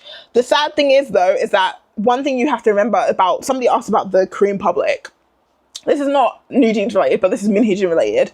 People only watch the start of the story. Like, how many of you guys are still closely following the Kim Soo-hyun and Kim Se-ron situation? Like, actually reading every single update, looking at every single picture, watching videos from every single side? Probably not. You might see it on your timeline and be like, oh, they're still doing this thing, like, oh, this drama's still happening. But most people don't keep up with the details to the level that we've been covering them as time has gone on. And for a lot of people, that initial image of Hee-jin is still the only image of Hee-jin that they have.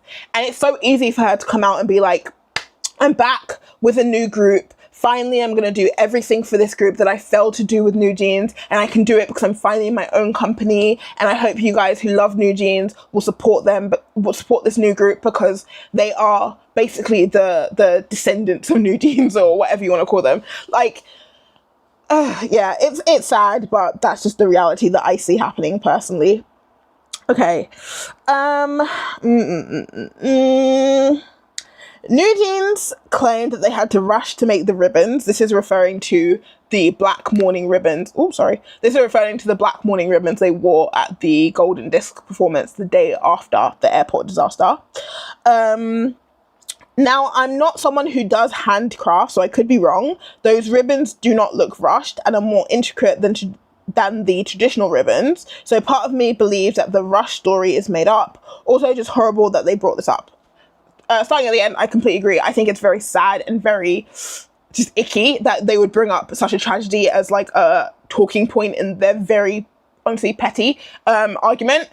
In terms of the handiwork, honestly, I don't actually think they're that difficult to make. As someone who does a lot of handcrafts, it's just a single ribbon and a couple of loops, needle up and down a few times, and that's that. But what I will say is that I think it's weird that they thought to do that in the first place. Like, honestly, for me, that's the weird part. It's like, I could not imagine seeing a tragedy and thinking, you know what, I could capitalize on this by making my own ribbons to show my sincerity, as opposed to just being like, wow, that's very sad. I want to buy a ribbon and wear it to show my support for these people. Like, that, the fact that they even wanted to make handmade ribbons or thought to make handmade ribbons is weird to me, because even if the company didn't provide them for me, those are common ribbons you can find pretty much anywhere. I would just go and buy a ribbon. But what do I know? Anyway, okay. What will happen if the new what will happen if the NJZ trademark gets approved, or did they cancel the application? I don't know if they canceled the application. I doubt it will get approved. I've never done trademark stuff myself, but my friend has, because she ran a nail polish brand that she wanted to expand into a lifestyle brand, and I watched that process. It took about 4 months, mind you, to get this trademark done with a trademark lawyer. As far as I'm aware, when you file trademarks, you have to file within a specific industry.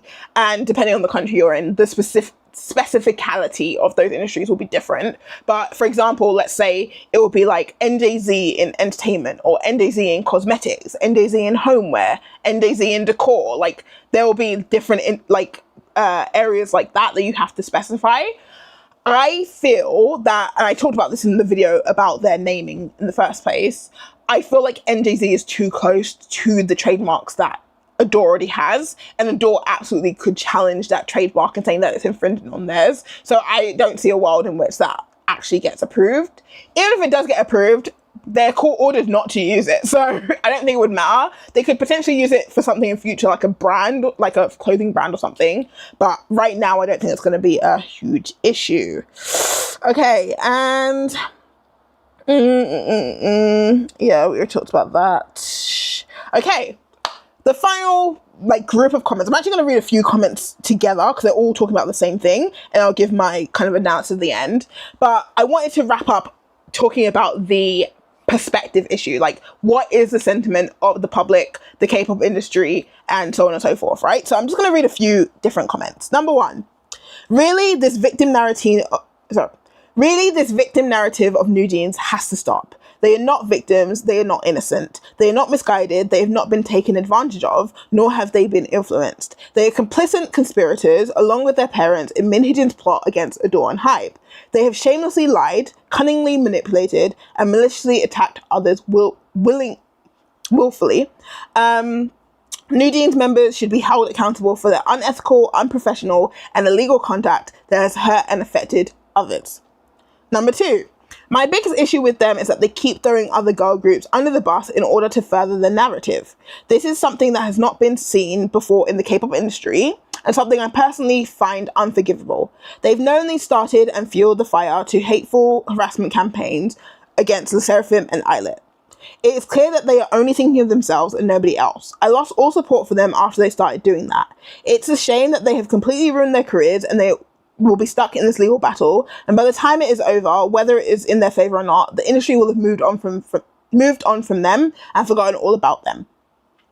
The K-pop world moves fast, and if you're not constantly in the limelight, you will be forgotten. They had such a promising future, so it's just sad to see it all thrown away for such an awful woman that does not care about them at all. Number three.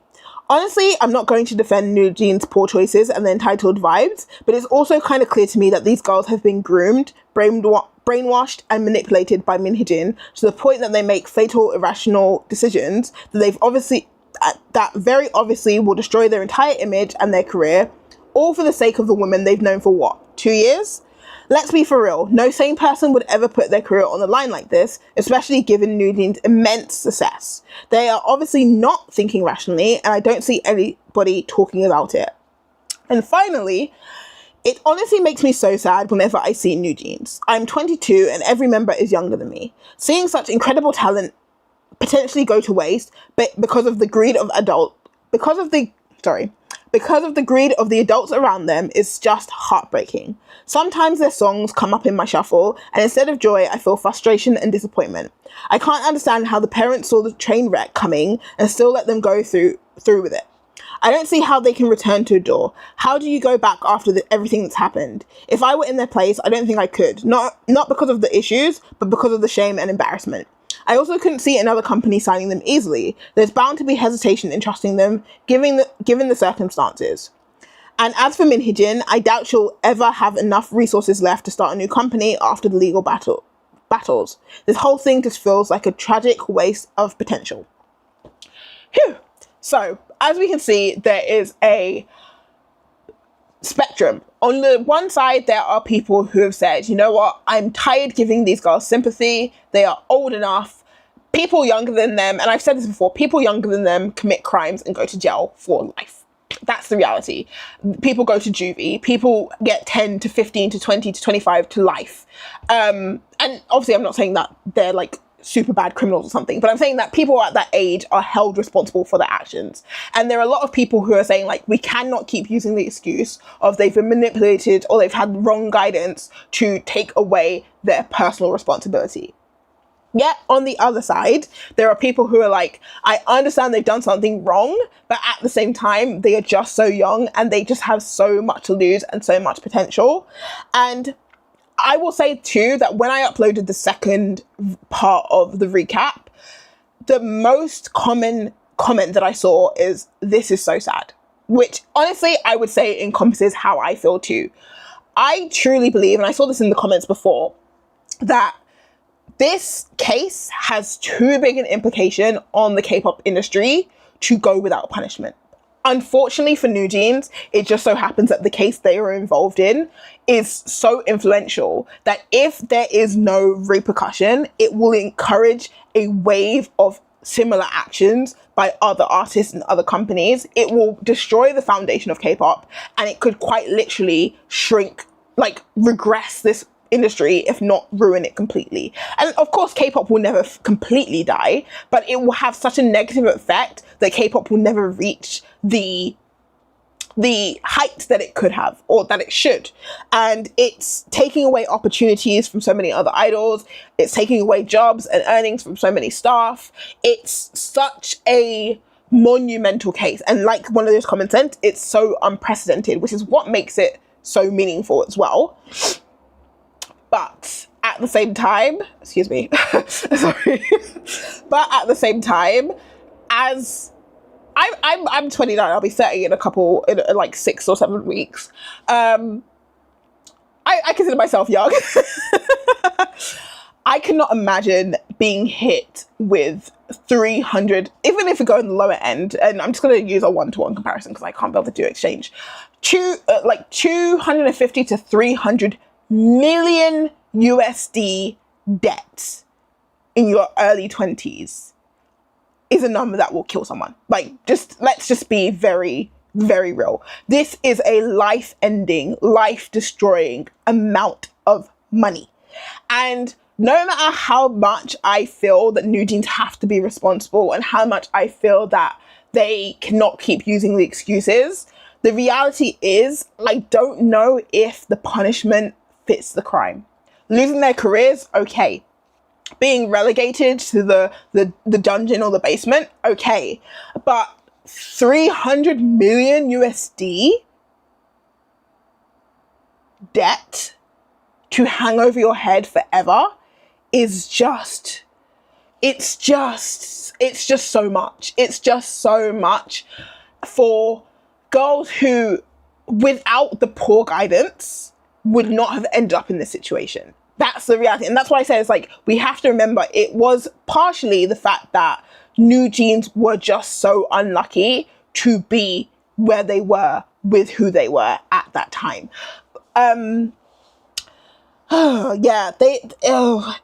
There's a principle here, and I feel like, for me personally, I hope for the middle ground. I hope NewJeans lose the case because I don't think they should win. I think them winning has much more serious negative effects. I also do think that a part of the reason that I and many others feel some sort of compassion towards them is their age. They are so early in their life, and it's so sad to think they would ruin their lives this early on for something so little. Again, does the punishment fit the crime? If they were older, maybe I wouldn't feel this way. If they had planned this from the very beginning, maybe I wouldn't feel this way. But I just feel like, it's so tough. They deserve a punishment, yes, but this punishment is hard. Well, not including my student loans. I'm British, so I don't worry about that, honestly. But the biggest loan I've ever personally taken was right after uni. I ran my own business for 2 years. That's a law that we'll talk about another day. But I took out a business loan for £15,000, which is about $19,000, give or take. And at that time, one of the biggest things that was like an issue when I was applying for the loan was you had to basically put together this whole business plan, proposal, talk about all the things you plan to do with the money, why you need it, blah, blah, blah, blah. And one of the questions that my consultant or the person managing my case constantly kept sending my documents back to me was like, how are you going to pay this back if your business fails? This is a 5-year loan. It's with very low interest rate, but there is an interest rate. What are you going to do? Because my repayments were like £300 a month, which to an adult now, honestly, even to me now, that's still a lot of money. But to someone fresh out of uni, that was a lot of money. Like, that's more than I've ever seen in my life. At that point, I'd only worked one part-time job before this. And that was really the reason they kept pushing back and like, oh, we can't give you this loan yet because we need to know how you're going to pay it back, right? And mind you, that was minuscule compared to the amount of money that NewJeans owned. I actually did end up paying the loan back early, 4.5 years instead of 5 years, yay me. But it hurt my finances, let me tell you. In the time that all my friends were saving money, even like I'd already moved to Korea by that point. Like, I didn't say I haven't got savings to this day. Like, every time I manage to save any sort of money, it goes into moving or it goes into like family stuff or who even knows. Like, right now, my big thing is that my brother's getting married early next year and I have to buy a plane ticket. And post-COVID, there's only a single flight out of Korea directly to London and it's expensive. So my point being, anyway, is that I've never dealt with an amount of money that big. I probably will not earn $300 million in my lifetime. I could not imagine being their age and being hit with that bill. Even if we say, okay, it's going to be split 5 ways. And what's that? I can't do math. 60 million each, right? 60 or 12? Oh my God, that's so embarrassing. I'm so sorry. I haven't done maths in a minute. Let's say 60 million. I think that's correct. And yeah, if we look at their best year, which was 2023, they earned about 3 point something million USD each, right? 3 point something million at your peak versus a 60 million loan that will be with you for who knows how many years. Like, that is enough money to like break someone's spirit, make someone give up. And I personally do not want that. I know some people, there's always going to be harsh people going to be like, you reap what you sow. But personally, I don't feel that way. And also bearing in mind how long this case is supposed to take. There was actually a comment in here, I think I might have skipped it, where someone was like, why is it going to take 2 years? Really and truly, the Korean legal system is slow.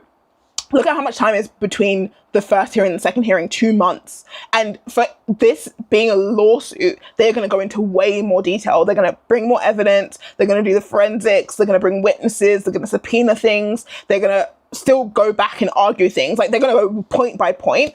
And if we look at the TVXQ JYJ situation, that took 5 years and they didn't even reach an agreement. They settled. Now, I do think there's less of an argument on NewJeans' side, which is why the estimate is shorter. And I do personally think it will be closer to the 2-year mark than longer than that. But still, it's just like, wow, it's a lot. And I do have sympathy for them. I've always had sympathy for them. Like, I said this before and I'll say it again. I cover this story as someone who cares about this industry, not as someone who wants to hate on NewJeans or someone who delights in their suffering or anything like that. I have no ill will towards them. And I do think their perspective of anything is warped. And I hope one day they will look back and they will realize everything that's happened. But bloody hell. Bloody hell. I don't know.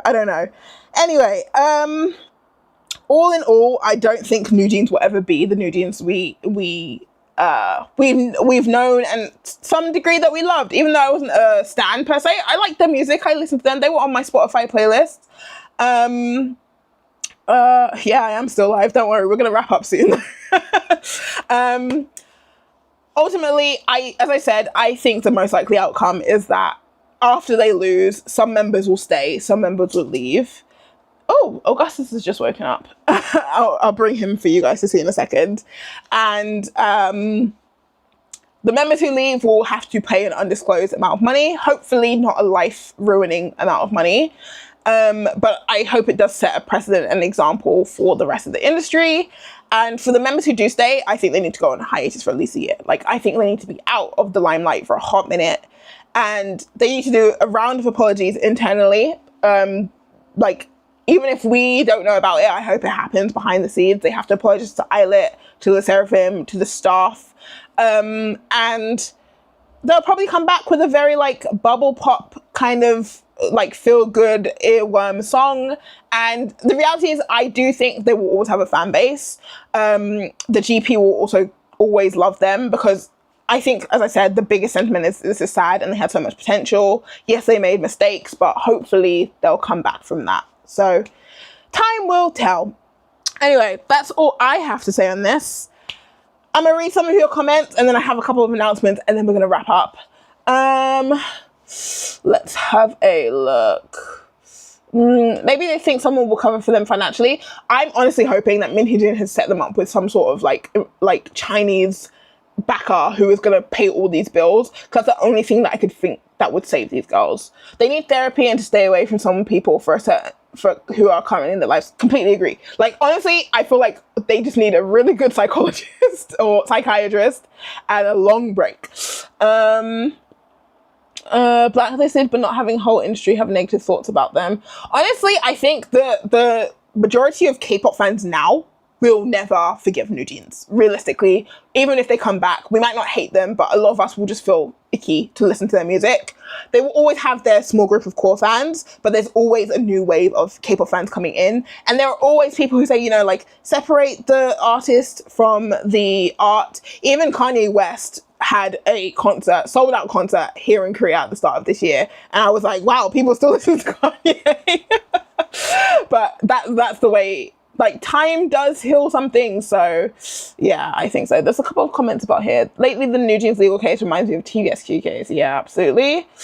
Do you think the Korean music industry will make an example out of NewJeans? I think they kind of are already. Like, the fact that they're losing this case, the fact that the public has turned against them, I feel like that is the example already. Even like the lawsuit aside, the court of public opinion is not on their side either. So yeah, I feel like they will. This is literally in the contract about what happens when you break the contract. It's not like this is coming out of nowhere. Even Hee-jin calculated. Absolutely. This is the thing. But it's just still sad because, yeah, it's in the contract, but again, they're young. Do they really understand the gravity? It's their parents who signed the contract, blah, blah, blah, blah, blah, like all those things, right? Adult choices means adult consequences. I understand it's a lot of debt, but they should have understood who they were fighting against. But here's the thing, 2 of them were minors at the start of this lawsuit. So do they deserve adult consequences when the ruling comes, when they weren't adults, when the situation happened? Like, that's the kind of questions that people are going to ask. Oh my goodness. Okay, I don't want this to be too heavy, so let's bring out Mr. Augustus, Mr. Han, actually, just to lighten the mood a bit. Give me a second, guys. Okay. 여기 잠시 와줄래요? 어머머머. Oh, you're so heavy, mate. Oh, he doesn't actually like being held that much, so. Oh, this is not the top. Say hello to the people, babes. Annyeong. He's not in the best of moods. He's a little bit poorly these days. He's not eating well, so please forgive him for being a little bit of a grumpy boy. 아기야, 안녕. You're so cute though. Okay, I'm gonna put him here. He might leave. He probably will leave. Hopefully he won't leave. Let me pan down so you guys can see him. There we go. Okay, anyway. Oh, there we go. He's gone, sorry. He's a cat, you know, they do their own things. Anyway, I do want to wrap up with a few announcements. So, and this is probably the most important one. Obviously, a lot of you guys have started watching my videos thanks to NewJeans in a way. And I know you guys love the, I know I say a queen, that's cute. I know a lot of you guys love the commentary stuff and the drama and all the theatricals. But if I'm completely honest with you guys, I never set out for my channel to be a drama channel, and I don't want my channel to be a drama channel. I don't think the NewJeans case is drama. I do think it's actually important, as I've said many a time. But I'm a little bit tired, I'm not gonna lie. And honestly, it's very taxing to put together these really long, really detailed videos. They take an incredible amount of research and planning and recording and editing. The NewJeans, the 1 year recap alone took 11 hours of filming. Part 2 took 22.5 hours of editing. And I don't even remember how long part 1 took. And that does not include all the research that I did before this. It's a lot. And I can't keep doing it at the speed that I've been doing it until now. But that does not mean that I will not be doing commentary anymore. What I'm going to do is that I'm going to try and do at least one commentary video every month, just to make sure we're keeping on top of things. And who knows, maybe we'll even cover things that are not NewJeans, other things that are equally as important, or maybe I can shed some light on. I tried to, 11 hours. 11 hours. Bearing in mind the finishing is 4 hours. There's a lot of NGs, there's a lot of double takes and a lot of things that I cut out because I just thought like this is confusing, or I'm rambling, or it doesn't make sense. And these commentary videos are hard, I'm not gonna lie. But I try not to make commentary just for the sake of drama. I try to add value. Like with the NewJeans stuff, it's a case that I care about, it's an industry I care about, and I wanted to lay things out in a way that was easy to understand. And who knows, there may be other cases in the future that are worth it. And if you do want my opinions on just drama stuff, that stuff can be for the second channel. It can be a little less scripted, a little more freeform. But on the main, I want to bring it down to like 1 to 2 commentary videos per month. Of course, things are still happening. Hee-jin has 2 lawsuit hearings this month, and then NewJeans next month. So there's always going to be stuff to talk about. I've promised you guys I promised you guys the Hee-jin video, so I will absolutely be doing that. I'm going to do the implications video and then the legal video. So, but by the end of June, I'm sure all 3 of those videos will be out. But I want to start doing other things as well. I did already ask you guys about other things you'd be interested in, and you guys have a lot of really good ideas, things I've actually been wanting to do too. But I only have weekends to work on all this stuff. I finish work at 9 p.m. Monday to Friday, by the way, if you didn't know that. So I don't really get much done in the evening. So I can't get much done in the evening, rather. So I really do only have weekends, and I just want to be able to branch out and do some other things. I'm also really looking forward to doing a lot of music content. I'm going to try and do that on the second channel, because in the past, whenever I've done like a reaction or something on this channel, it's always got flagged and then it gets like compressed by the algorithm. But yeah, I'm always open to hear things that you guys are interested in. I'm always open to feedback as well. Like, I would really appreciate it, even if you check out another video and you don't like it. I'm open to that. Give me constructive criticism. Hey, Han, this was a good idea, but the execution was a bit, or, you know, actually this video is a little bit boring. Like, I'm not really interested in your daily life, or whatever it might be. But yeah, I just wanted to let you guys know that the Hee-jin video is coming, the implications video is coming, and I will be doing commentary moving forward, but there will be other things in between.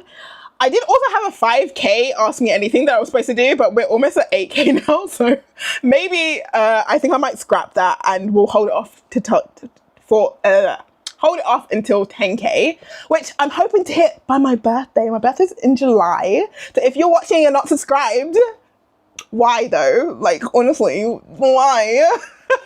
No, I would appreciate it if you did, but you know, it's your choice.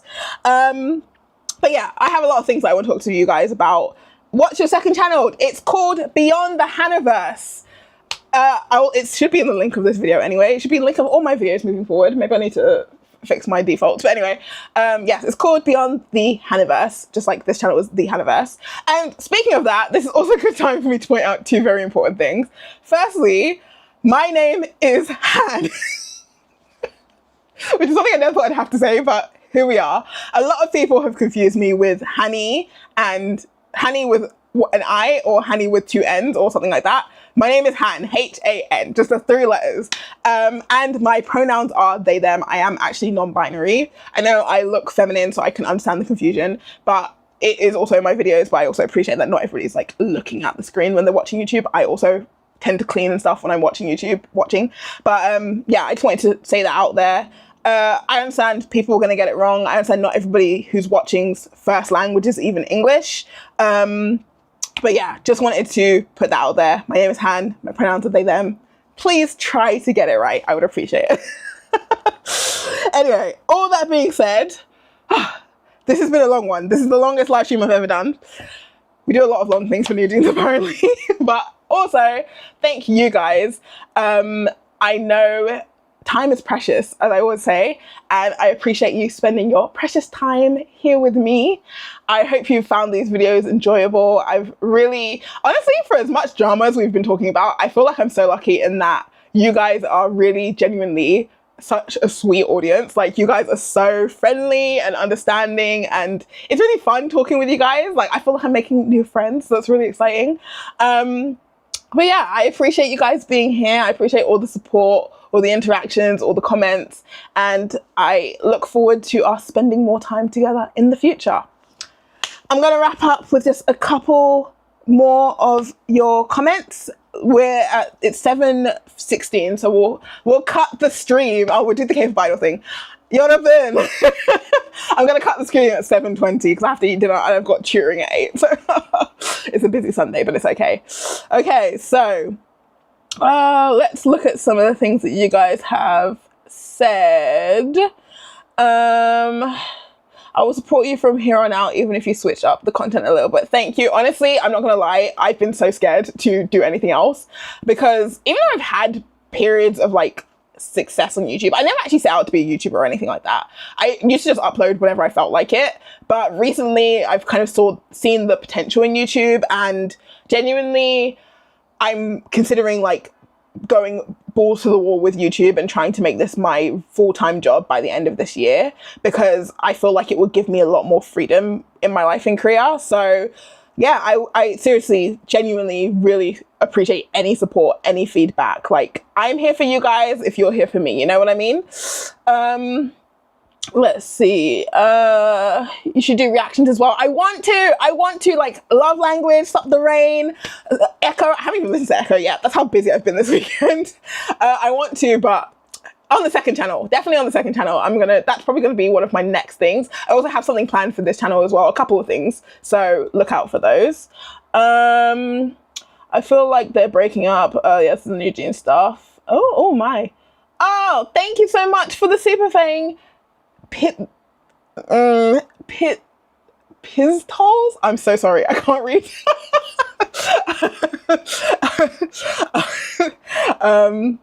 But yes, thank you for your hard work. Enjoy the rest of the day. Thank you guys too. I would love to know more about the TVS UK. Oh my gosh, let's not even get that. Birthday month twin, if you're a July baby, yes.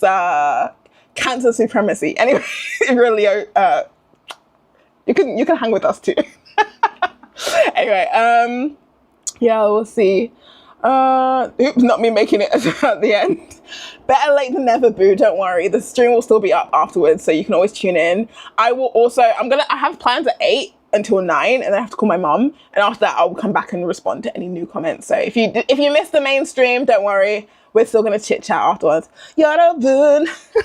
No, I hope that's what you're referencing. Anyway. Would you make a video on the KG feature case?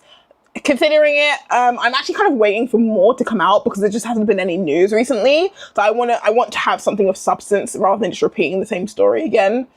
It doesn't have to be just music either. Commentary on any shows would be interesting. Honestly, I'm interested. Are you guys interested in like any like K-dramas or Korean movies? Because I kind of want to get back into that, but I don't know yet. Festa plans, oh my goodness. Let me tell you, my schedule from now until mid-July, I have something planned every day of the weekend. It is, did I ever mention that I'm an introvert? I just want to stay at home with my cat, but anyway. My friend recommended this channel. Thank you to you for checking it out, and thank you to your friend for the recommendation. I appreciate you guys. Thanks for your effort. You can count on my support too. I think your reactions are really good. I watched the one you did on TXT, very natural and fun to be with. Thank you so much. That's very sweet, and likewise, I really enjoy spending time with you guys. Like, this is going to be a bit sad to say, but being an early K-pop fan meant that I really didn't have K-pop friends for the longest time. And even now, being an introvert, I go to concerts by myself. Like, you will very rarely see me at a concert with another person. If you do, even the friends that I have who like BTS or TXT, we don't buy tickets together. Like, we all do our own thing and we'll meet for dinner after the concert. So yeah, it's nice to have this community and be able to communicate and share these things with you guys. And I love you guys. Thank you for being here. Anyway, it's 7:20, which means it's time to say annyeong. This has been Han and Augustus from the Haniverse. Thanks for stuffing.